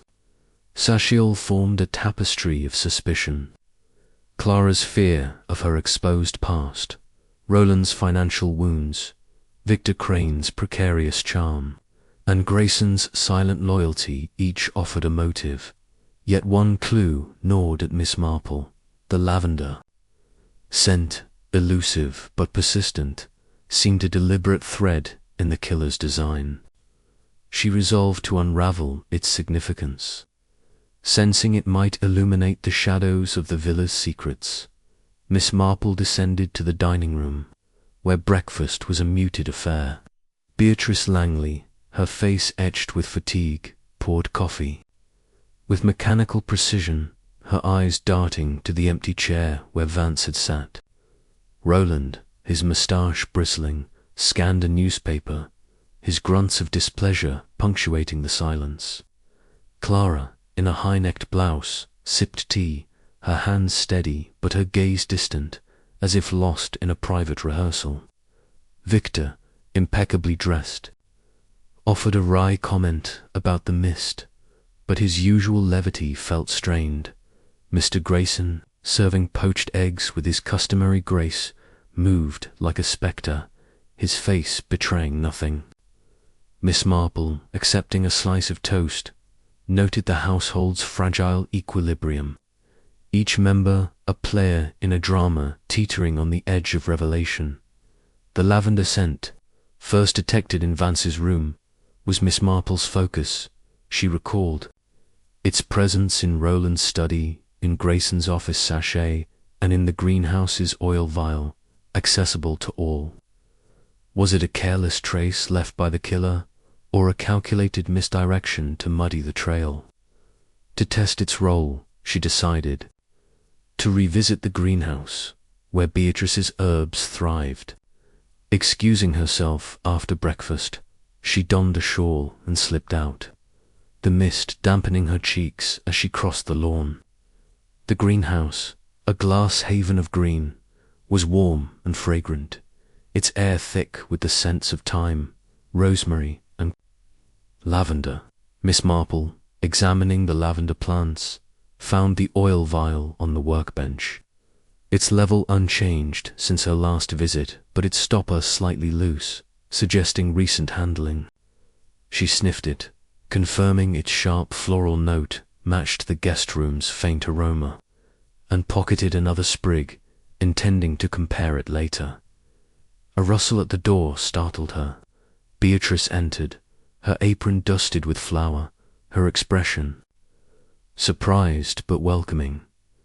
"Jane, what brings you here?" she asked, wiping her hands. Miss Marple, with her disarming smile, mentioned a fondness for herbs, then casually asked about the lavender oil. Beatrice frowned, puzzled. "I use it for sachets, sometimes for scenting linens. It's popular in the house. Roland likes it for his headaches, and Grayson uses it for polishing, believe it or not." Her offhand remark about Grayson's use was new, and Miss Marple, nodding thoughtfully, filed it away. "Anyone might take a drop," Beatrice added, "though I keep it here to avoid spills." The vial's accessibility, Miss Marple realized, made it a perfect tool for deception, and she thanked Beatrice, her mind racing with possibilities. Back in the villa, Miss Marple sought a quiet moment to test her theory.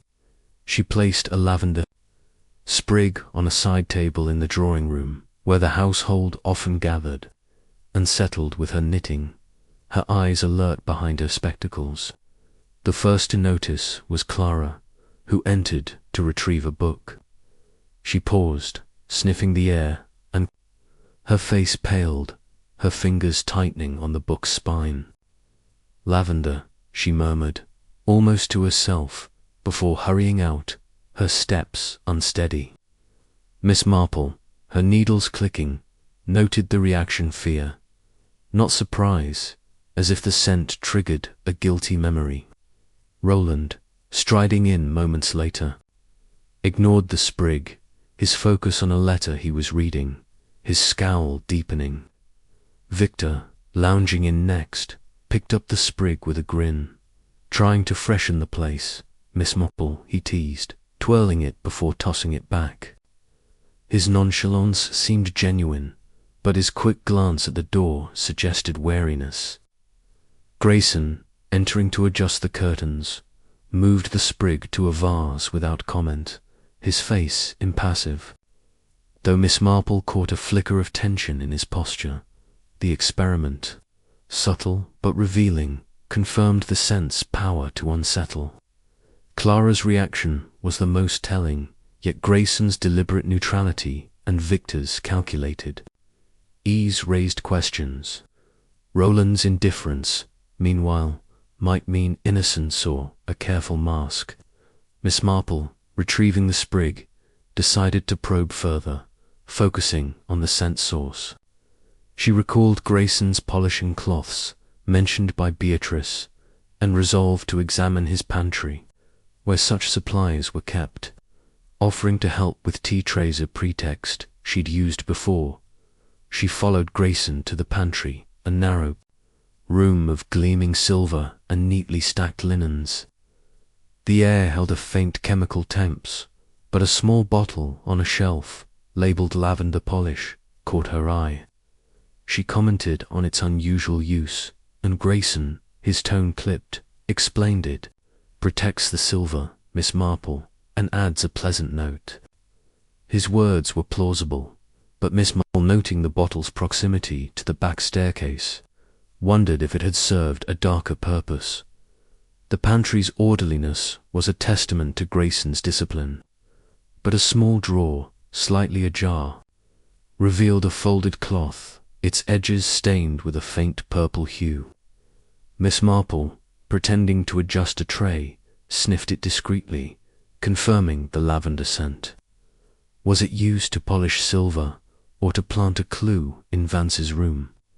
She made no move to touch it, aware that Inspector Harris's men were thorough, but the discovery deepened her suspicion that the scent was no accident. Grayson, watching her, offered a tray of biscuits, his eyes unreadable, and Miss Marple, thanking him, sensed his vigilance, as if he were guarding more than silver.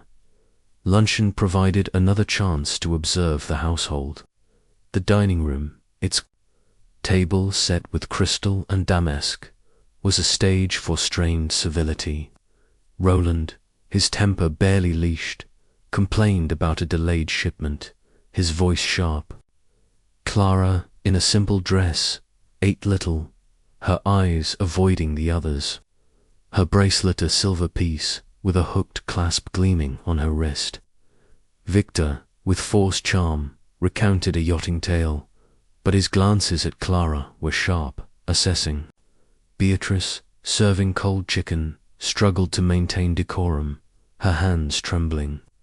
Miss Marple, eating sparingly, mentioned the greenhouse's lavender, casually, to test reactions. "Such a lovely scent," she said. "I noticed it in the guest room, too." Clara's fork clattered, her face flushing, while Roland grunted, uninterested. Victor raised an eyebrow, murmuring, "Very observant, Miss Marple," his tone light but guarded. Grayson, refilling water glasses, showed no reaction, but his hand lingered on the pitcher, a subtle tell. The meal ended, and Miss Marple, excusing herself, wandered to the east wing, where the guest room remained sealed. The corridor, flanked by Roland's study and the back staircase, was quiet, but she paused at the staircase. Its narrow steps, a potential route for the killer. A faint scent lavender again lingered near the banister, possibly from a passing servant or a deliberate trace. she descended to the servants' quarters, where Grayson's office lay, hoping to glimpse more of his world. The door was locked, but a small window revealed a tidy desk, a ledger, and a lavender sachet, its presence a quiet echo of the crime scene. Miss Marple, turning away, felt the scent's significance grow, a clue woven into the villa's fabric. In the library, she found Beatrice sorting letters with a distracted air. Miss Marple, joining her, mentioned the lavender experiment, framing it as a curiosity about scents. Beatrice, surprised, admitted, "Clara's sensitive to lavender, says it reminds her of the theatre, where they used it in dressing rooms. She avoids it now." The revelation, delivered offhandedly, struck Miss Marple like a spark. Clara's reaction to the sprig, her fear, suggested a connection to the crime. Yet her avoidance of lavender complicated the picture. Was the scent planted to incriminate her, or to deflect from another? Miss Marple, thanking Beatrice, felt the puzzle's threads tightening, the lavender a beacon in the fog. Inspector Harris, encountering her in the hall, shared a new detail. A smudge on the guest room's windowsill, possibly from a glove, was too faint for analysis, but suggested care in execution. "The killer was cautious," Harris said, his tone frustrated. "That scent you mentioned, it's odd, but we've found no source in the room itself." Miss Marple, with her usual diffidence, suggested checking the greenhouse or servant supplies, framing it as a villager's hunch. Harris nodded, his eyes thoughtful, and Miss Marple, saying nothing, felt the lavender's role crystallizing a clue meant to mislead, its true source hidden in plain sight. As evening approached, Miss Marple joined Victor for a walk along the cliff path, his invitation a chance to probe his reactions. The mist had lifted, revealing a sky streaked with crimson, and Victor, lighting a cigarette, seemed relaxed, his charm in full force. Miss Marple, ambling beside him, mentioned the lavender scent casually as part of the villa's charm. "It's everywhere," she said, "even in poor Mr. Vance's room." Victor's smile didn't falter, but his steps slowed, his voice light. "A bit theatrical, don't you think? Like a stage prop?" His words, flippant but pointed, suggested he saw the scent as a device, and Miss Marple, nodding, wondered if he was deflecting or hinting at another's guilt. Dinner was a tense ritual, the chandeliers glow, casting stark shadows on the gathered faces. Roland, his mood foul, snapped at Grayson over a tepid sauce, while Clara, in a silk gown, spoke little, her eyes darting to the door. Victor, with practiced ease, tried to lighten the mood, but his anecdotes fell flat. Beatrice, serving roast beef, struggled to maintain civility, her voice cracking. Miss Marple, eating sparingly, mentioned the greenhouse again, watching for reactions. "The lavender's so potent," she said. "It lingers, doesn't it?" Clara's hand trembled, her glass nearly tipping, while Roland ignored her, and Victor chuckled, murmuring, "A persistent ghost."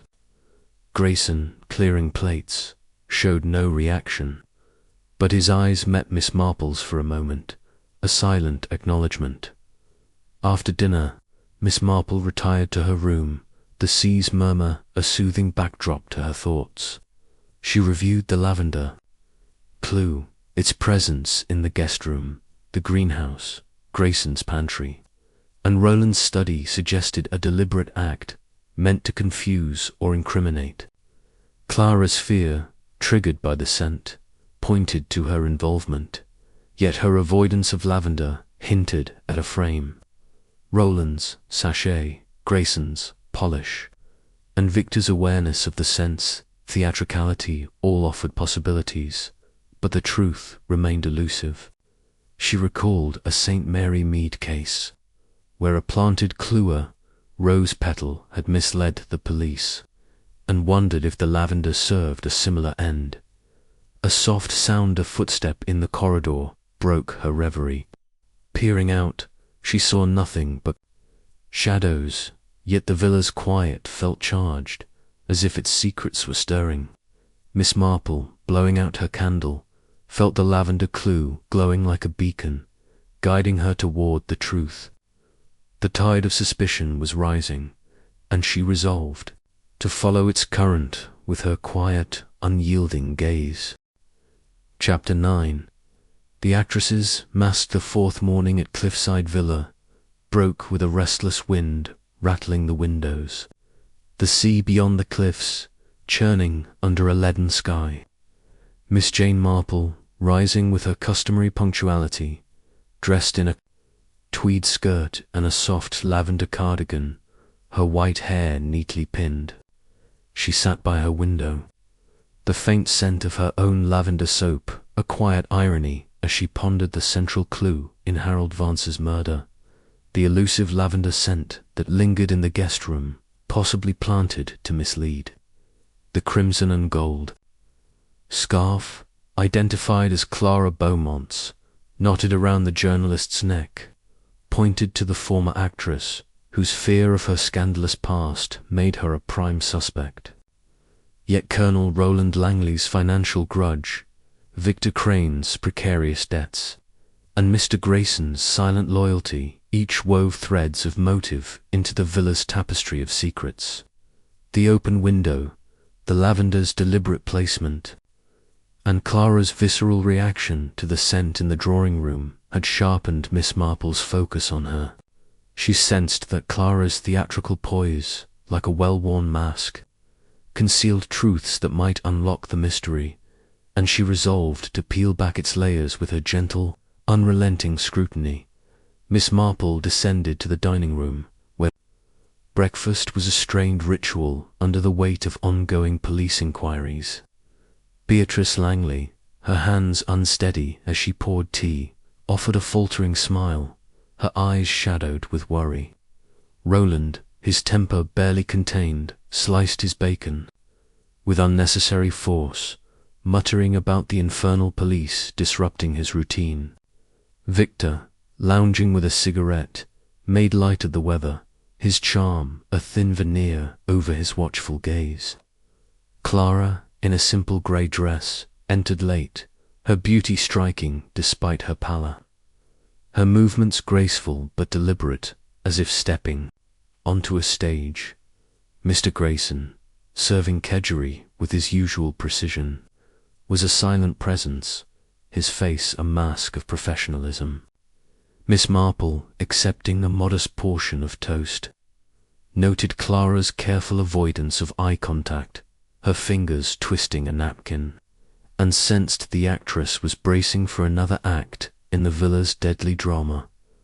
After breakfast, Miss Marple seized an opportunity to engage Clara privately, inviting her to the library under the pretext of discussing knitting patterns, a subject she knew would lower defenses. The library, with its leather-bound volumes and sea-facing windows, was a haven of quiet, its air tinged with the faint must of old paper. Clara, settling into a wing-back chair, accepted a skein of wool with a faint smile, her hands deft, but restless. Miss Marple, her needles clicking softly, began with innocuous chatter about stitches and scarves, her voice warm and disarming. "You have such a delicate touch, my dear," she said, her eyes mild behind her spectacles. "I imagine it served you well on the stage, such precision in every gesture." Clara's smile tightened, but she nodded, her voice soft. "It's a discipline, Miss Marple. The stage demands control, even when you're falling apart inside." The mention of the stage opened a door, and Miss Marple stepped through with care, her tone one of gentle admiration. "You must have been marvelous," she said. "I've heard your Carmen was unforgettable." What a pity you left it behind." Clara's hands paused, the wool slipping slightly, and her eyes, briefly unguarded, betrayed a flicker of pain. "It wasn't a choice," she said, her voice low. "The theatre, it chews you up if you're not careful. I made mistakes, and they cost me everything." Miss Marple, nodding sympathetically, steered the conversation to Vance, framing it as concern. "That dreadful man seemed to know about your past. It must have been terribly upsetting." Clara's lips parted, her breath catching, and Miss Marple, with the patience of one accustomed to waiting for truths to surface, watched her closely. "He was a vulture," Clara said at last, her voice trembling but controlled. "He came to me 3 nights ago, in the garden, after dinner. Said he was writing a piece on fallen stars. He knew about the scandal, the producer, the rumours. He said he'd publish unless I paid him £1,000, Miss Marple, as if I had it to give." Her words tumbled out, her poise cracking, and Miss Marple, her expression one of quiet concern, noted the specifics: the garden, the sum, the threat. It matched the overheard argument, but Clara's next words were new. "I told him I wouldn't pay, that I'd face the shame if I had to. He laughed, said I'd regret it. I never saw him again, not until—" Her voice broke, and she looked away toward the window, where the sea's grey expanse mirrored her turmoil. Miss Marple, her needles pausing, asked gently, "And the scarf, my dear? How did it come to be in his hands?" Clara's eyes widened, her hands clenching the wool. "I don't know," she insisted, her voice rising. "I left it in the drawing room, I swear. Someone must have taken it. Anyone could have." Her denial was fervent, but Miss Marple, noting the tremor in her voice, suspected a half-truth. Clara's theatrical training made her a master of emotion, yet her fear seemed genuine, her eyes darting as if seeking an exit. Miss Marple, with a soothing murmur, shifted to the lavender scent, casually mentioning its presence in the guest room. "Such an odd detail," she said. "It reminded me of the theatre, somehow." Clara's face paled, her fingers twisting, the wool until it snapped. "I hate lavender," she whispered. "It was everywhere in the dressing rooms, sickly, suffocating. I haven't used it since I left the stage." Her reaction, raw and instinctive, deepened Miss Marple's suspicion that the scent was a planted clue, meant to incriminate Clara by exploiting her known aversion. Their conversation was interrupted by Beatrice, who entered with a tray of tea, her face anxious. "I thought you might need this," she said, setting it down. Clara, seizing the chance to escape, excused herself, claiming a headache, and slipped out, her steps quick and unsteady. Beatrice, watching her go, turned to Miss Marple, her voice low. "She's not herself, Jane. This business with the scarf, it's tearing her apart." Miss Marple, accepting a cup, asked about Clara's habits, framing it as concern for her health. Beatrice sighed, her fingers twisting a handkerchief. "She's always been careful with her things, despite what she says. That scarf, it was a favourite, a gift from her theatre days. She'd never leave it lying about." The contradiction, delivered with quiet conviction, suggested Clara's story was flawed, and Miss Marple, nodding thoughtfully, filed it away, her mind turning to the night of the murder. To clarify the timeline, Miss Marple wandered to the east wing, where the guest room remained sealed under police watch. The corridor, flanked by Roland's study and the back staircase, was quiet, but she paused at the staircase. Its narrow steps, a discreet path to the servants' quarters and Grayson's office. She recalled Clara's claim of a garden walk that night. placing her near the overheard argument with Vance, and wondered if she'd returned via this staircase, perhaps encountering Vance again. The window's open latch, she noted, was a clever touch, suggesting a burglary, but the absence of footprints in the dew-soaked grass below argued against an outsider. Clara, with her actress's agility, could have staged the scene, planting the scarf to feign innocence, but the lavender scent, tied to her aversion, complicated the picture. Seeking further insight, Miss Marple joined Victor on the terrace, where he was sketching the cliffs with a pencil, his nonchalance a studied pose. She complimented his drawing, then mentioned Clara's distress, casually, to gauge his reaction. "Poor thing's in a state," Victor said, shading a rock. Vance had her on edge, kept dragging up her old scandal. "Not sporting, if you ask me." His tone was sympathetic, but his eyes, meeting Miss Marple's, held a calculating glint, as if testing her suspicions. She asked about the garden that night, recalling his own late stroll. "Did you see Clara, perhaps?" she ventured, her voice innocent. Victor's pencil paused, his smile tight. "Can't say I did. I was back by 10, nursing a brandy, too foggy to linger." His alibi, like his poetry acclaim, was slippery, and Miss Marple, nodding benignly, sensed he was concealing something perhaps. A witness to Clara's movements, or worse. Luncheon was a tense affair, the dining room's elegance marred by the weight of unspoken fears. Roland, his mood sour, complained about a delayed telegram, while Clara, seated opposite, ate little, her eyes fixed on her plate. Victor, with forced levity, recounted a London art exhibit, but his glances at Clara were sharp, assessing. Beatrice, serving cold salmon, struggled to maintain decorum, her voice trembling. Miss Marple, eating sparingly, mentioned the theatre, casually, to test Clara's composure. "Such a fascinating world," she said. "I imagine it leaves its mark even years later." Clara's fork trembled, her smile strained.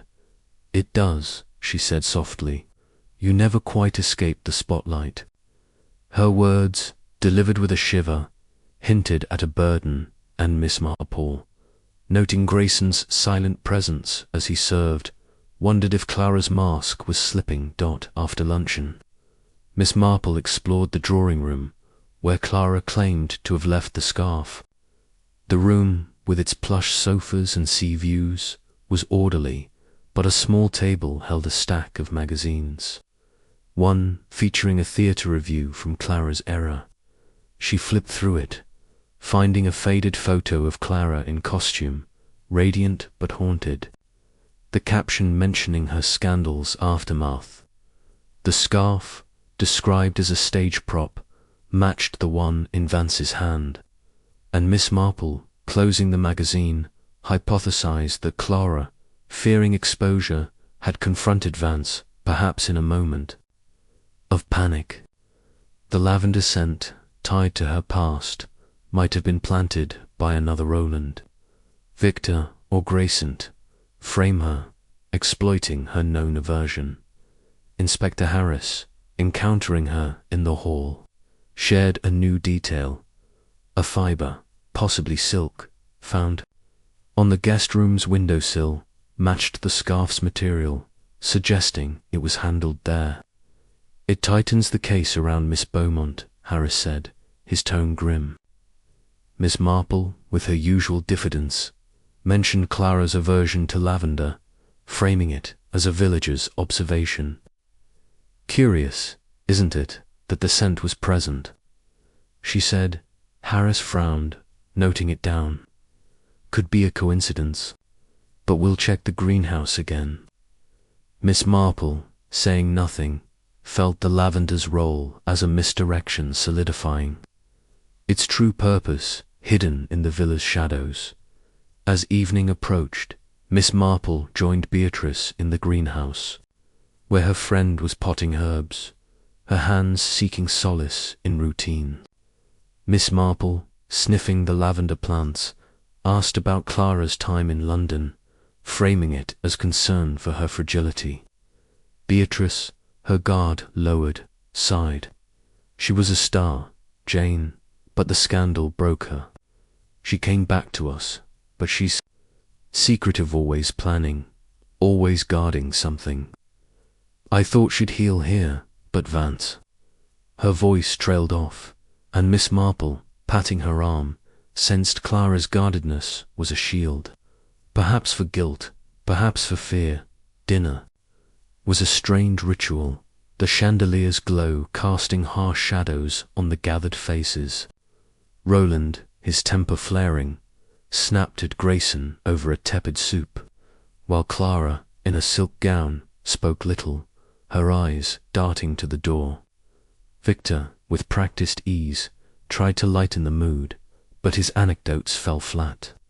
Beatrice, serving roast lamb, struggled to maintain civility, her hands trembling. Miss Marple, eating sparingly, mentioned the scarf's theatrical origins, watching Clara's reaction. Such a striking piece, she said. It must hold memories. Clara's hand froze, her glass nearly tipping, and she murmured, "It's just a scarf, Miss Marple, nothing more." Her denial, delivered with a forced smile, rang hollow, and Miss Marple, noting Grayson's silent vigilance, felt the actress's mask fraying.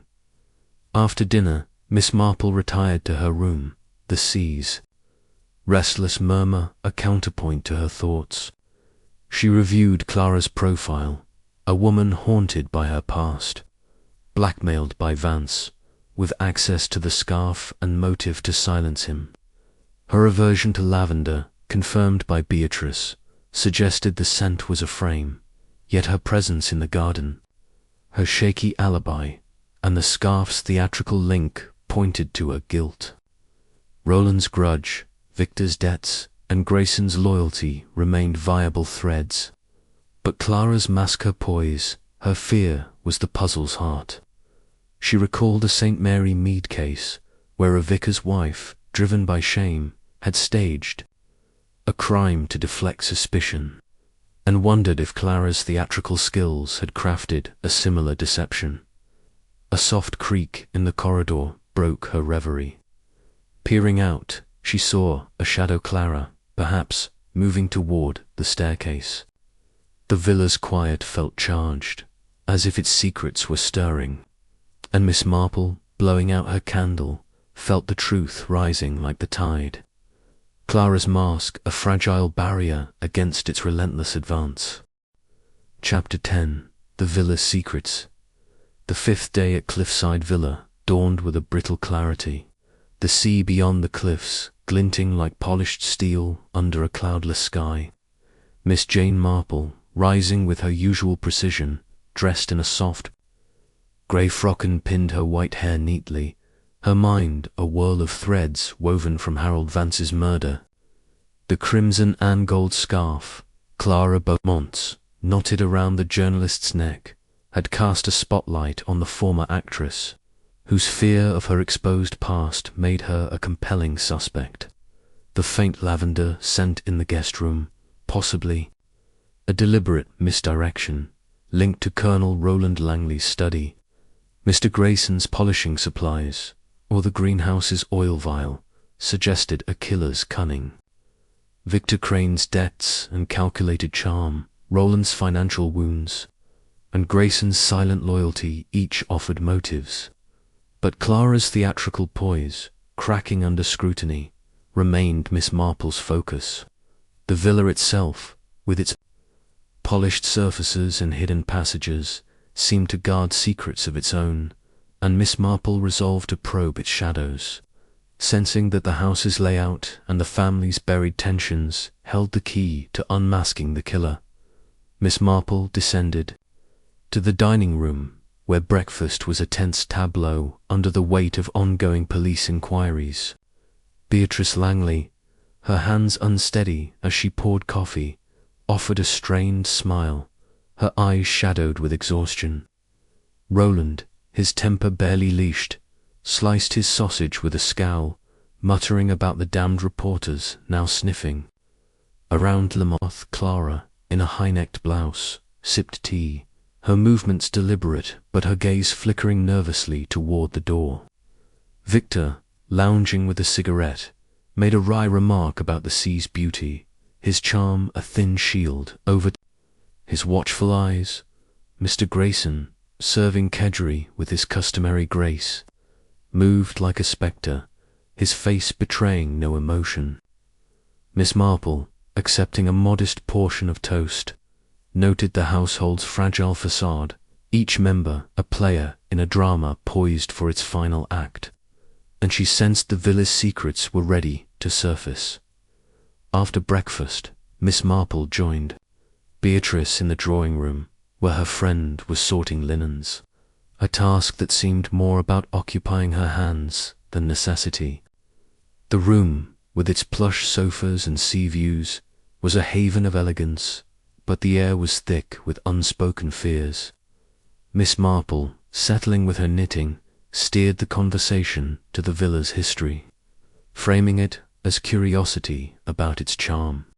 "Such a splendid house," she said, her voice warm. "It must hold so many stories, Beatrice." Beatrice, her guard lowered by the gentle tone, sighed, her fingers pausing on a napkin. "It does, Jane. My husband's family built it a century ago, full of pride, but secrets, too. We've had our share of troubles, especially lately." Her words, tinged with regret, invited further probing, and Miss Marple, with her knack for gentle inquiry, asked about the family's recent strains. Beatrice hesitated, then spoke in a low voice, as if afraid of being overheard. "Roland's investments have been a disaster.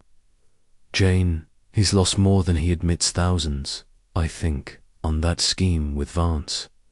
He's proud, won't ask for help, but it's strained us all." She glanced at the door, her voice dropping. Further, "Victor's no better. He's always borrowing, promising to pay, but never does.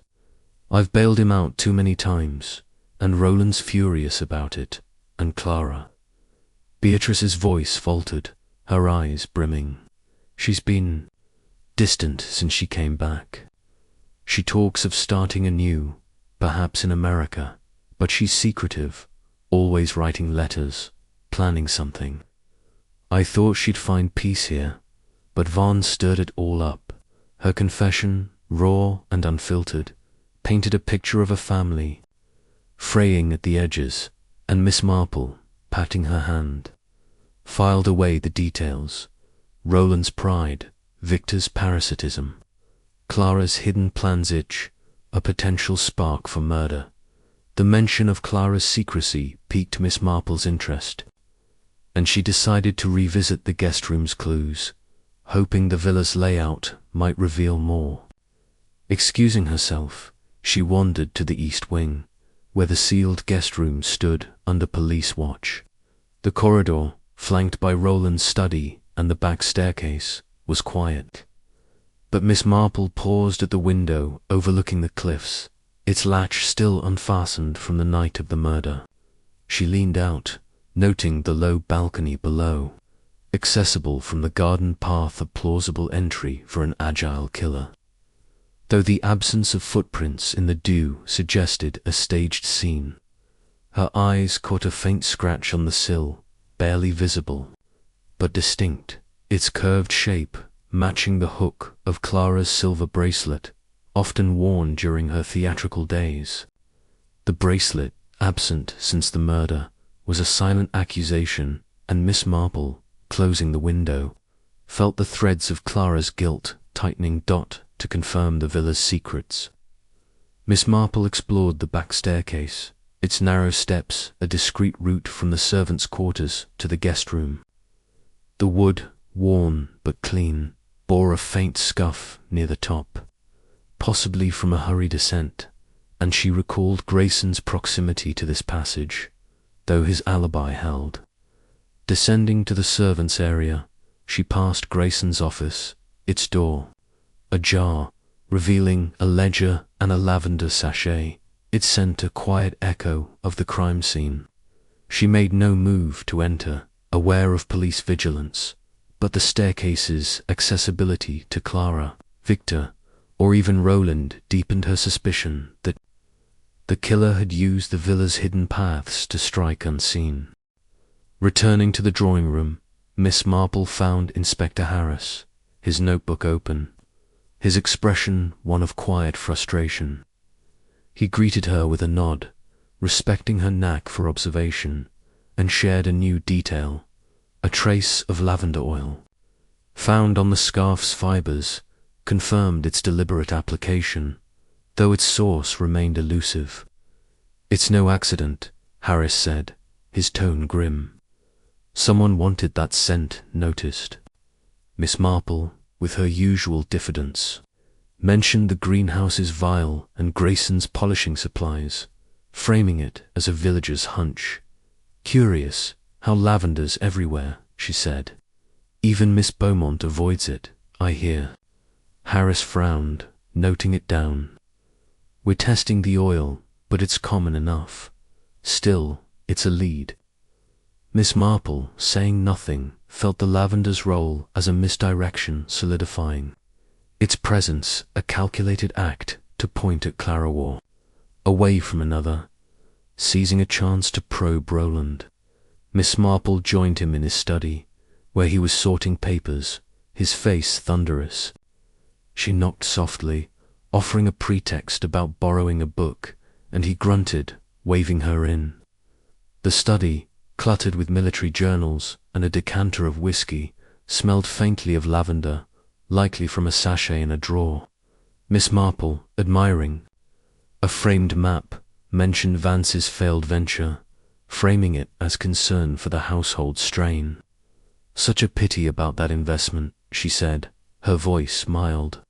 Roland's eyes narrowed, his fist clenching a pen. "The man was a fraud," he snapped. "Promised a fortune, then vanished with my money. I invited him here to settle accounts, but he laughed in my face."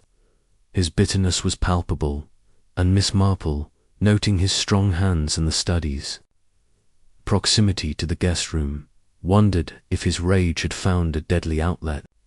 She mentioned the lavender scent, casually, to test his reaction. "Such an odd detail in the guest room," she said. Roland frowned, puzzled. "Lavender? I use it for headaches, but I've no time for such nonsense." His dismissal seemed genuine, but Miss Marple, thanking him, filed away the sachet's presence. A potential source of the scent. Victor, encountered on the terrace, was her next target. He was polishing his cufflinks, his smile as disarming as ever, and Miss Marple, joining him under the awning, mentioned the villa's secrets, framing it as admiration for its history. "It must hold many tales," she said, her eyes twinkling. Victor chuckled, lighting a cigarette. "More than you'd think, Miss Marple. Old houses like this, they're full of ghosts." His tone was light, but his glance at the east wing, where the guest room lay, was sharp. She asked about Vance's threats, recalling his taunts about Victor's debts. "He had a cruel streak," Victor admitted, exhaling smoke. "Said he'd expose me as a leech, ruin my chances with Beatrice's purse. I told him to try it if survived worse." His nonchalance was convincing, but Miss Marple, noting his familiarity with the cliff path near the balcony, wondered if his charm masked a desperate act. Luncheon was a strained affair, the dining room's elegance marred by the weight of suspicion. Roland, his mood sour, snapped at Grayson over a tepid soup, while Clara, seated opposite, ate little, her eyes fixed on her plate, her bracelet absent. Victor, with forced levity, recounted a London auction, but his glances at Clara were assessing. Beatrice, serving cold ham, struggled to maintain decorum, her voice trembling. Miss Marple, eating sparingly, mentioned the villa's staircase, casually, to test reactions. "Such a clever design," she said. "So many ways to move unseen."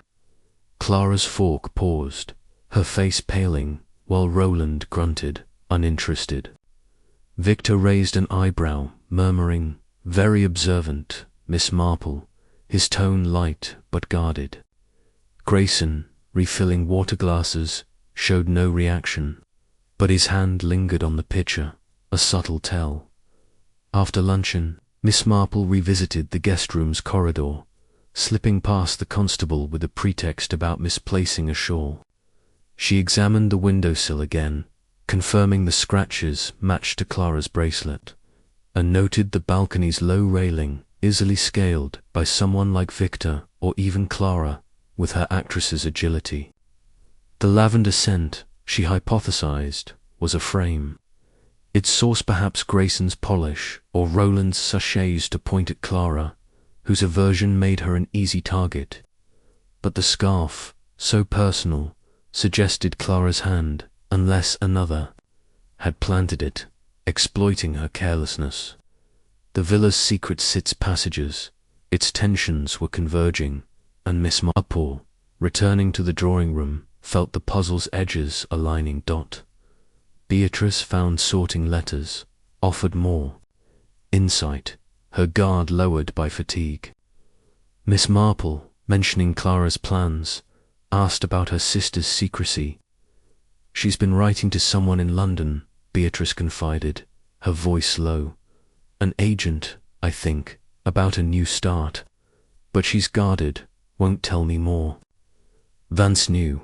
Somehow he taunted her about running away. It broke her, Jane. The revelation, raw and unfiltered, suggested Clara's desperation. Perhaps enough to silence Vance, and Miss Marple, offering comfort, felt the actress's motive sharpen.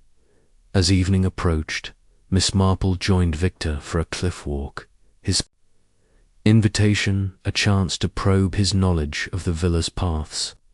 The sea glittered below, and Victor, lighting a cigarette, seemed relaxed, his charm in full force. Miss Marple, ambling beside him, mentioned the balcony's accessibility, casually, as part of the villa's charm. "Such a clever design," she said. "One could slip in or out unnoticed." Victor's smile didn't falter, but his steps slowed, his voice light.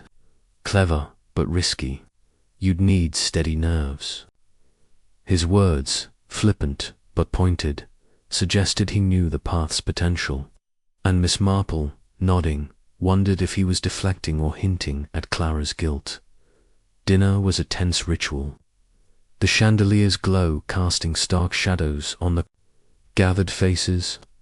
Roland, his temper flaring, snapped at Grayson over a tepid sauce, while Clara, in a silk gown, spoke little, her eyes darting to the door. Victor, with practiced ease, tried to lighten the mood, but his anecdotes fell flat. Beatrice, serving roast beef, struggled to maintain civility, her hands trembling. Miss Marple, eating sparingly, mentioned the villa's history, watching reactions. "Such a house of secrets," she said. "It must guard many truths." Clara's hand trembled, her glass nearly tipping, while Roland ignored her, and Victor chuckled, murmuring, "You've a sharp eye, Miss Marple." Grayson, clearing plates, showed no reaction, but his eyes met hers for a moment. A silent acknowledgement. After dinner, Miss Marple retired to her room, the sea's restless murmur a counterpoint to her thoughts. She reviewed the villa's secrets, Roland's losses, Victor's debts, Clara's plans, Grayson's loyalty or motives, all tied to the house's hidden paths. The scratch, the scarf, the lavender each pointed to Clara. Yet the scent's deliberate placement suggested a frame, possibly by Victor or Grayson, exploiting her past. She recalled a St. Mary Mead case, where a family's secrets buried in their home's walls, had unraveled a crime and felt the villa's truths rising like the tide. A soft creak in the corridor broke her reverie, but the shadows revealed nothing, and Miss Marple, blowing out her candle, resolved to confront the killer with her quiet, unyielding gaze. Chapter 11. The final performance, the sixth evening at Cliffside Villa, descended with a restless wind sweeping in from the sea, rattling the windows and stirring the curtains like whispers of the secrets the house held. Miss Jane Marple, seated in her room with a shawl draped over her shoulders, reflected on the intricate web of clues surrounding Harold Vance's murder. The crimson and gold scarf, identified as Clara Beaumont's, knotted around the journalist's neck, had cast a damning light on the former actress, whose fear of her exposed theatrical scandal provided a potent motive. The faint lavender scent in the guest room, a deliberate misdirection. Linked to the greenhouse's oil vial, Colonel Roland Langley's study sachet, and Mr. Grayson's polishing supplies suggested a killer's cunning. Roland's financial humiliation, Victor Crane's precarious debts, and Grayson's silent loyalty each wove threads of suspicion. But Clara's theatrical poise, fraying under scrutiny, remained the heart of the mystery. The villa's hidden passages, the back staircase, the low balcony, and the faint scratch on the windowsill, matching Clara's bracelet, pointed to a crime both personal and staged. Miss Marple, her mind as sharp as her knitting needles, sensed the truth was near, and she resolved to stage a final performance of her own, gathering the household to unmask the killer with her quiet, unrelenting gaze. The opportunity came after dinner, a strained affair where the dining room chandelier cast harsh shadows on the gathered faces. Roland, his temper barely contained, had snapped at Grayson over a tepid sauce, his voice echoing with frustration. Clara, in a silk gown of deep sapphire, spoke little, her eyes darting to the door, her bracelet absent, a silent confession of her fear. Victor, with practiced charm, tried to lighten the mood with tales of a Paris cafe, but his anecdotes fell flat, his glances at Clara sharp and assessing. Beatrice, serving roast lamb, struggled to maintain civility, her hands trembling as she passed plates. Mr. Grayson, moving with his usual precision, served wine, his face a mask of professionalism, though Miss Marple noted a fleeting tension in his posture when Roland's voice rose. She, eating sparingly, had watched each reaction, her mind cataloguing the nuances, the way Clara's fingers twisted her napkin. Victor's too quick laughter, Roland's clenched fist, great silent vigilance. The villa's secrets, she knew, were ready to surface, and she proposed a gathering in the drawing room, suggesting a discussion of the case to ease Beatrice's anxiety. The drawing room, with its plush sofas, sea-facing windows, and crackling fire, was a stage set for revelation. Beatrice, grateful for the distraction, agreed, and the household assembled, their faces a mix of curiosity and dread. Roland, nursing a whiskey, stood by the fireplace, his scowl deepening. Clara, perched on a chair, her hands clasped tightly, looked like an actress awaiting her cue, her poise brittle. Victor, lounging with a cigarette, offered a wry smile, his eyes watchful. Grayson, stationed near the door, adjusted a lamp with mechanical calm, his presence unobtrusive but felt. Miss Marple, settling with her knitting, her needles clicking softly, adopted her mildest demeanour, her voice gentle as she began, framing her words as a villager's attempt to make sense of the tragedy. "It's such a dreadful business," she said, her eyes sweeping the room, "but I've found, in my little village, that talking things over often brings clarity. Poor Mr. Vance strangled in his room, with Miss Beaumont's scarf, and that curious lavender scent lingering. It's like a play, isn't it, with so many parts to unravel. Her tone was conversational, but her words landed like pebbles in a still pond, rippling through the group. Clara's hands tightened, her breath catching, while Roland grunted, his fingers drumming on his glass. Victor's smile faltered, his cigarette pausing mid-air, and Grayson's eyes flicked to Miss Marple, a silent acknowledgement of her intent. She continued, her voice steady, recounting the case with deceptive simplicity. Mr. Vance was a difficult man, stirring up old wounds. He threatened Miss Beaumont with her pastor scandal that cost her the stage. He cheated Colonel Langley out of thousands, wounding his pride. He mocked Mr. Crane's debts, threatening to expose his dependence on Beatrice's generosity. And Mr. Grayson, too, felt his barbs, his loyalty called into question. Each accusation, delivered with a nod to the respective party, drew reactions. Clara's face paled, Roland's scowl deepened, Victor's eyes narrowed, Grayson's posture stiffened. Beatrice, wringing her hands, murmured, "Jane, please. It's too much." But Miss Marple, with a reassuring smile, pressed on, her needles never faltering. "The scarf," she said, "was a striking trousseau personal to Miss Beaumont, yet left in the drawing-room, accessible to all. The lavender scent, though, was clever, a touch of theatre, meant to mislead. It was everywhere, in the greenhouse, in the Colonel's study, in Mr. Grayson's polish. But Miss Beaumont avoids lavender, doesn't she? It reminds her of the stage of pain. Someone knew that and used it to point at her." Clara's eyes widened, her lips parting, but she said nothing, her hands trembling. Miss Marple, noting her distress, turned to the window. And the open window, such a neat suggestion of a burglar. But the grass below was untouched, the sill scratched, as if by a bracelet's hook. A stage set, carefully dressed. The room was silent, the fire's crackle the only sound, as Miss Marple wove her narrative tighter. "I thought of my village, where people hide their fears behind smiles. Here, too, fear drove someone to act. Mr. Vance knew too much. And someone in this room couldn't bear the exposure." She paused, her eyes sweeping the group, lingering on Clara, whose face was a mask of anguish, her poise crumbling. "Miss Beaumont," Miss Marple said softly, her voice kind but firm, "you were in the garden that night, weren't you?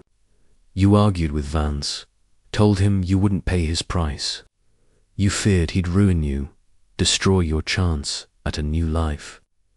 Clara's breath hitched, her hands flying to her face. "I didn't kill him," she cried, her voice breaking. "Told him to leave me alone, yes, but I went to bed after before 10, I swear."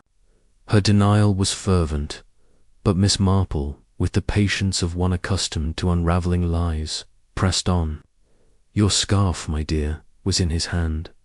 Your bracelet's hooks scratched the sill. You knew the villa's quiet hours, the back staircases. Secrecy. You confronted him again, didn't you?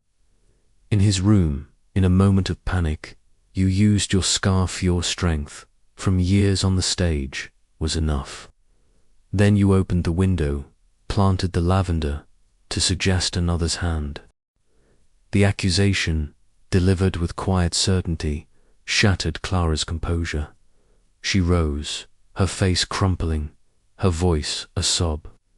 "I couldn't let him ruin me," she whispered, her hands clutching her dress. He laughed, Miss Marple laughed. "At my shame, said he'd publish it all, send it to my agent in London, destroy my plans. I went to his room, yes, to beg him, but he mocked me again. I grabbed the scarf, it was there, on the cherry, didn't mean to, but I was so afraid." Her confession, raw and unscripted, spilled out, and the room froze, the household staring in stunned silence. Beatrice gasped, her hands flying to her mouth, while Roland's glass slipped, shattering on the hearth. Victor's cigarette fell, his face pale, and Grayson's eyes, for the first time, betrayed a flicker of shock. Miss Marple, her expression one of quiet sorrow, set aside her knitting. "You staged it well, my dear," she said, her voice gentle. "The window, the lavender-it was a performance, meant to confuse, but the scarf was too personal, the scratch too telling. You couldn't hide your fear, and fear, I've found, always leaves a trace." Clara sank back into her chair, her sobs muffled, her mask finally shed.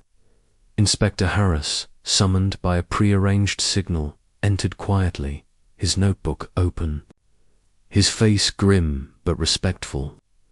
"Miss Beaumont," he said, his tone measured, "I'll need you to come with me." Clara nodded, her movements mechanical, as if drained of all performance, and allowed herself to be led away, her steps echoing. In the silent villa, the drawing room, now a stage emptied of its lead, was heavy with aftermath. Beatrice, tears streaming, turned to Miss Marple, her voice trembling. "How did you know, Jane? How could you see it?" Miss Marple, with her characteristic diffidence, demurred, her eyes on the fire. "I've seen fear before, Beatrice. In my little village, it drives people to desperate acts, but it always leaves Clusius, scarf, the scratch, the lavender." Clara's past was her prison, and Vance held the key. She acted to free herself, but the truth, like the tide, can't be held back. Her words, simple but profound, seemed to settle the room. The sea's murmur a quiet echo of her resolve. Roland, his face ashen, poured another whiskey, his hands shaking. "My own sister," he muttered, his voice thick. "I should have protected her." Miss Marple, with a gentle nod, offered no judgment, sensing his pride would bear its own punishment. Victor, lighting a new cigarette, exhaled slowly, his charm subdued. "Well played, Miss Marple," he said, his tone wry but respectful. "I thought I'd seen every trick, but you've a sharper eye than most." His admission, laced with relief, suggested he'd feared his own secrets might surface. And Miss Marple, smiling benignly, noted his debts remained a shadow, though not the killer's. Grayson, clearing the shattered glass, moved with his usual precision, but his eyes met Miss Marple's, a silent acknowledgment of her insight. "A tragic end, Miss Marple," he said, his voice low. Miss Beaumont was troubled. His words, measured but sincere, hinted at a loyalty that had seen Clara's pain. And Miss Marple, thanking him, sensed he'd guarded the family's secrets, though not to the point of murder. The lavender, she concluded, was Clara's touch, drawn from the greenhouse to deflect suspicion, but its link to her aversion had betrayed her, a final irony in her performance. Beatrice, still reeling, clung to Miss Marple's arm. "What will happen to her, Jane, my sister?" Her voice broke, and Miss Marple, patting her hand, offered quiet reassurance. "The law will decide, Beatrice, but the truth is out, and that's a start. Clara's fear drove her, but she's no monster, only human, and humans falter." Her words, kind but firm, seemed to anchor Beatrice, who nodded, her tears slowing. Miss Marple, her needles resuming their click, felt the villa's secrets laid bare, its shadows pierced by the light of truth. As the household dispersed, rode into his study, Victor to the terrace, Grayson to his duties, Miss Marple lingered, her eyes on the sea, its waves glinting under the moon. The villa, with its hidden passages and buried tensions, had played its part, a silent witness to Clara's desperate act. The scratch, the scarf, the lavender reach, a prop in her final performance, undone by her own fear. Miss Marple recalled a St. Mary Mead case where a seamstress, driven by shame, had confessed under gentle pressure and felt a pang of sorrow for Clara, whose stage had become a trap. A soft knock broke her reverie. Inspector Harris, his notebook closed, offered a nod of respect. "You've a rare gift, Miss Marple," he said, his tone warm. "We'd have got there, but you saw it clear as day." Miss Marple, with her usual diffidence, demurred, crediting. "Simple observation. People are much the same, Inspector, in villages or villas. They hide, but they leave traces." Harris smiled, promising to keep her informed, and left, his steps fading into the night. Miss Marple, blowing out her candle, felt the tide of truth receding, leaving the villa quieter, if not at peace.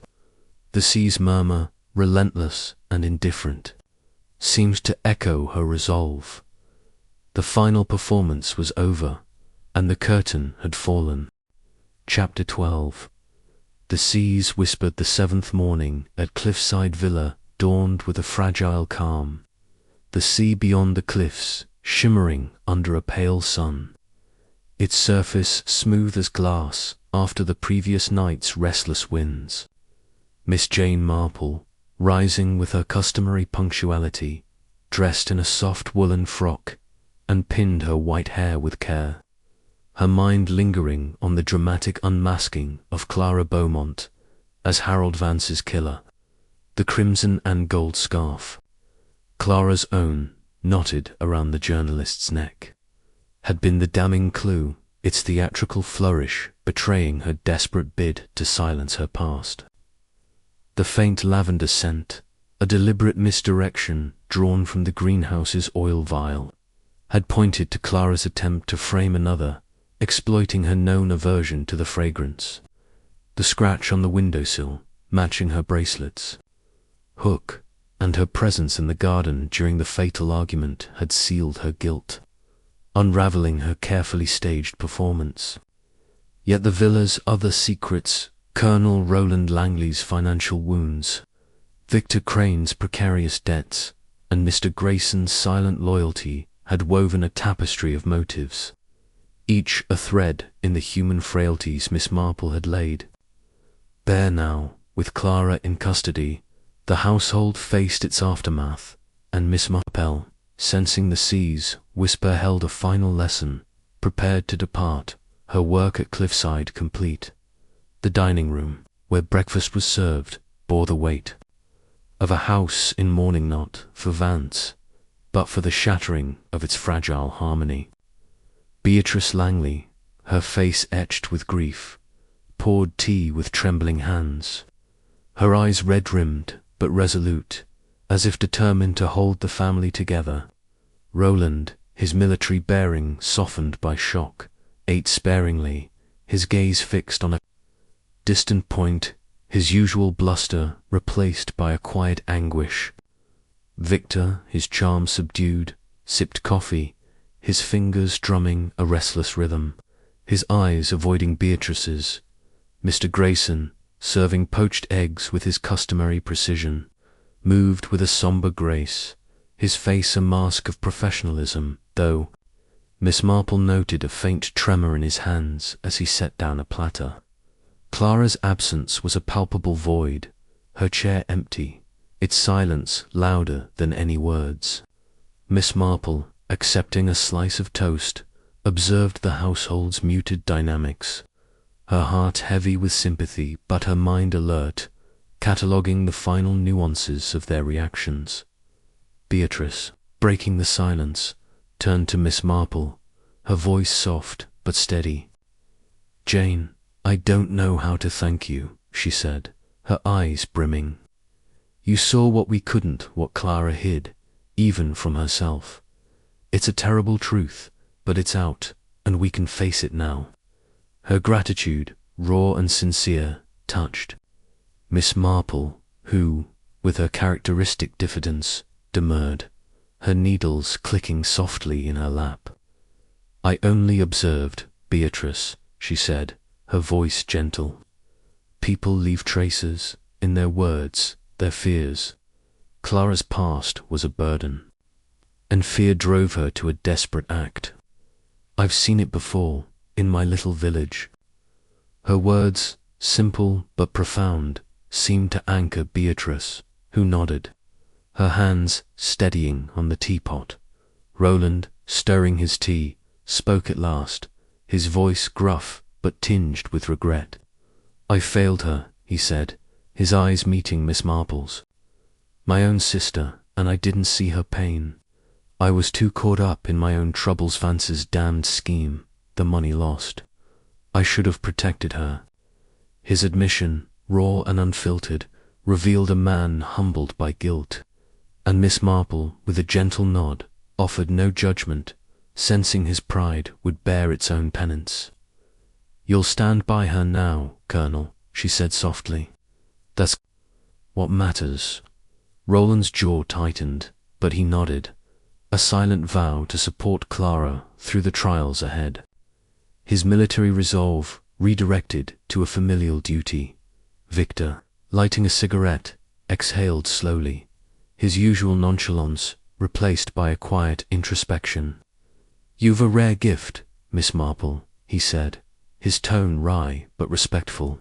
I knew every dodge, but you saw through us Clara's act, my debts, Roland's temper. I'm no saint, but I'm glad it wasn't me you pinned." His candor, laced with relief, suggested he'd feared his own secrets, his reliance on Beatrice's generosity. His evasion of Vance's threats might have marked him as the killer. Miss Marple, smiling benignly, noted his debts remained a shadow, but his willingness to acknowledge them hinted at a flicker of reform. "We all carry burdens, Mr. Crane," she said. "It's what we do with them that counts." Victor's smile, faint but genuine, suggested her words had struck a chord, and he stubbed out his cigarette. A gesture of resolve. Grayson, clearing. The table moved with his usual efficiency, but Miss Marple caught a fleeting glance of sorrow as he passed Clara's chair. She engaged him, offering to help with a tray, a pretext to probe his thoughts. "A sad day, Mr. Grayson," she said, her voice warm. "You've served this family so long, you must feel their pain keenly." Grayson inclined his head, his reply measured. "I do, Miss Marple. Miss Beaumont was troubled, but she was one of us. I saw her struggle, but I never imagined." His voice trailed off, and Miss Marple, noting the crack in his reserve, sensed his loyalty had blinded him to Clara's desperation. "You did your duty," she said gently. "That's a comfort, I'm sure." Grayson's eyes met hers, a silent acknowledgement of her insight, and he nodded, resuming his tasks with a quiet dignity that spoke of his enduring commitment to the Langleys. After breakfast, Miss Marple strolled the cliffs, the sea's whisper a soothing counterpoint to her thoughts. The villa, with its hidden passages, the back staircase, the low balcony, had been a stage for Clara's final act, its secrets laid bare by her fear. The scratch on the windowsill, the scarf's theatrical flourish, the lavender's cunning. Misdirectional had pointed to Clara, whose panic had undone her careful performance.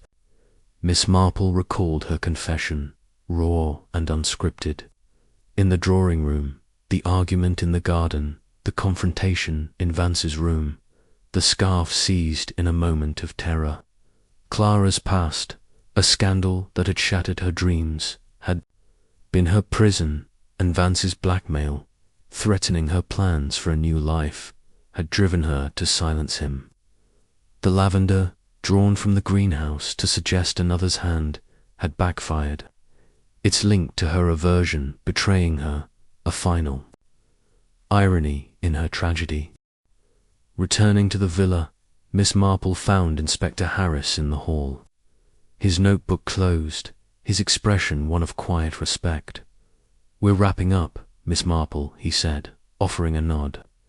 "Miss Beaumont's statement matches your account down to the lavender. You saved us weeks, maybe months. How do you do it?" His tone, warm but curious, invited an explanation, but Miss Marple, with her usual diffidence, demurred, her eyes twinkling. "I watch, Inspector, and listen. People are much the same, in Lymouth or St. Mary Mead. They hide, but their fears leave traces." Harris smiled, shaking his head, and promised to keep her informed of Clara's case, his steps fading as he joined his men outside. Miss Marple, adjusting her shawl, felt a quiet satisfaction, not in her triumph, but in the truth's emergence, a light piercing the villa's shadows.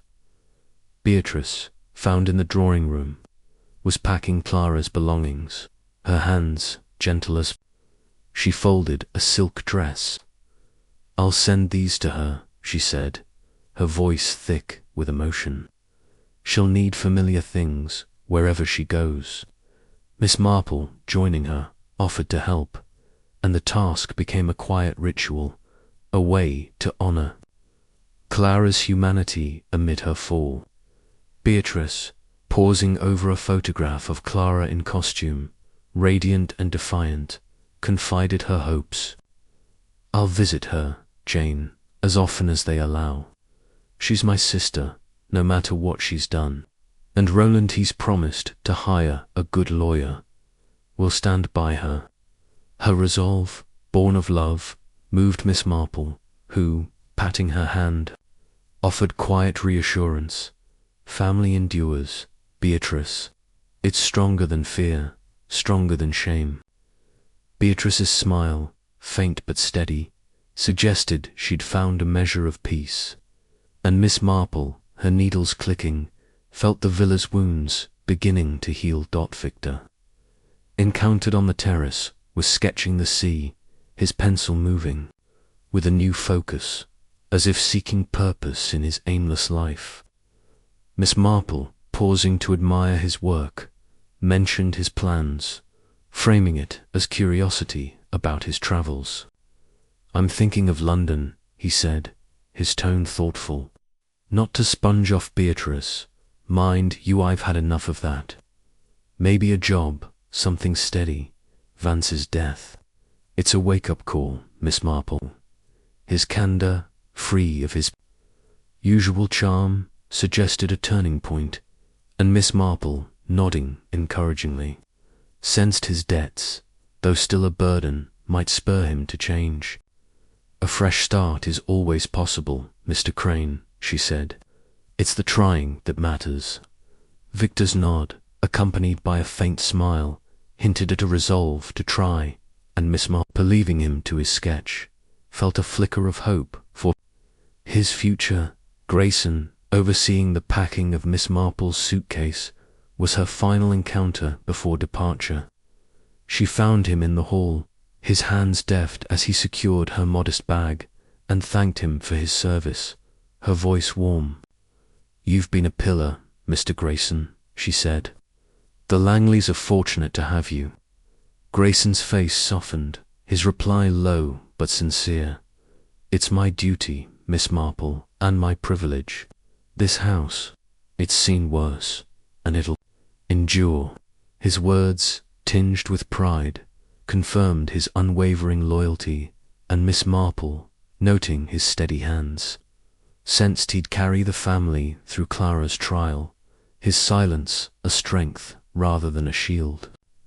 She offered a nod, a silent acknowledgement of his role, and he bowed slightly, a gesture of respect that closed their exchange. Miss Marple's departure was quiet.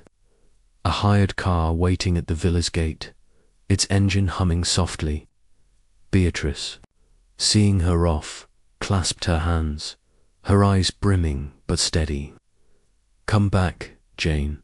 "When this is all behind us," she said, her voice warm, "you're always welcome here." Miss Marple, with a gentle smile, promised to write, her heart touched by the invitation. Roland, standing at the door, offered a gruff nod, his face softened by gratitude, while Victor, from the terrace, raised a hand in farewell, his sketchbook tucked under his arm. Grayson, carrying her bag to the car, paused to open the door, his face impassive but his eyes kind. Miss Marple, settling into the seat, glanced back at the villa, its whitewashed walls gleaming against the cliffs, a house of secrets now laid. Bare. The drive to Lymouth Station passed in a blur, the sea's whisper fading as the cliffs receded. Miss Marple, her knitting idle in her lap, reflected on the case, her mind weaving its final threads. Clara's fear, rooted in her scandalous past, had driven her to strangle Vance, a desperate act to protect her dreams of a new life. The scarf, a relic of her stage days, had been her undoing, its personal touch betraying her. The lavender, meant to deflect suspicion, had backfired, its link to her aversion a fatal misstep. The scratch, the open window, the back staircase all had been props in her performance, undone by Miss Marple's quiet observation.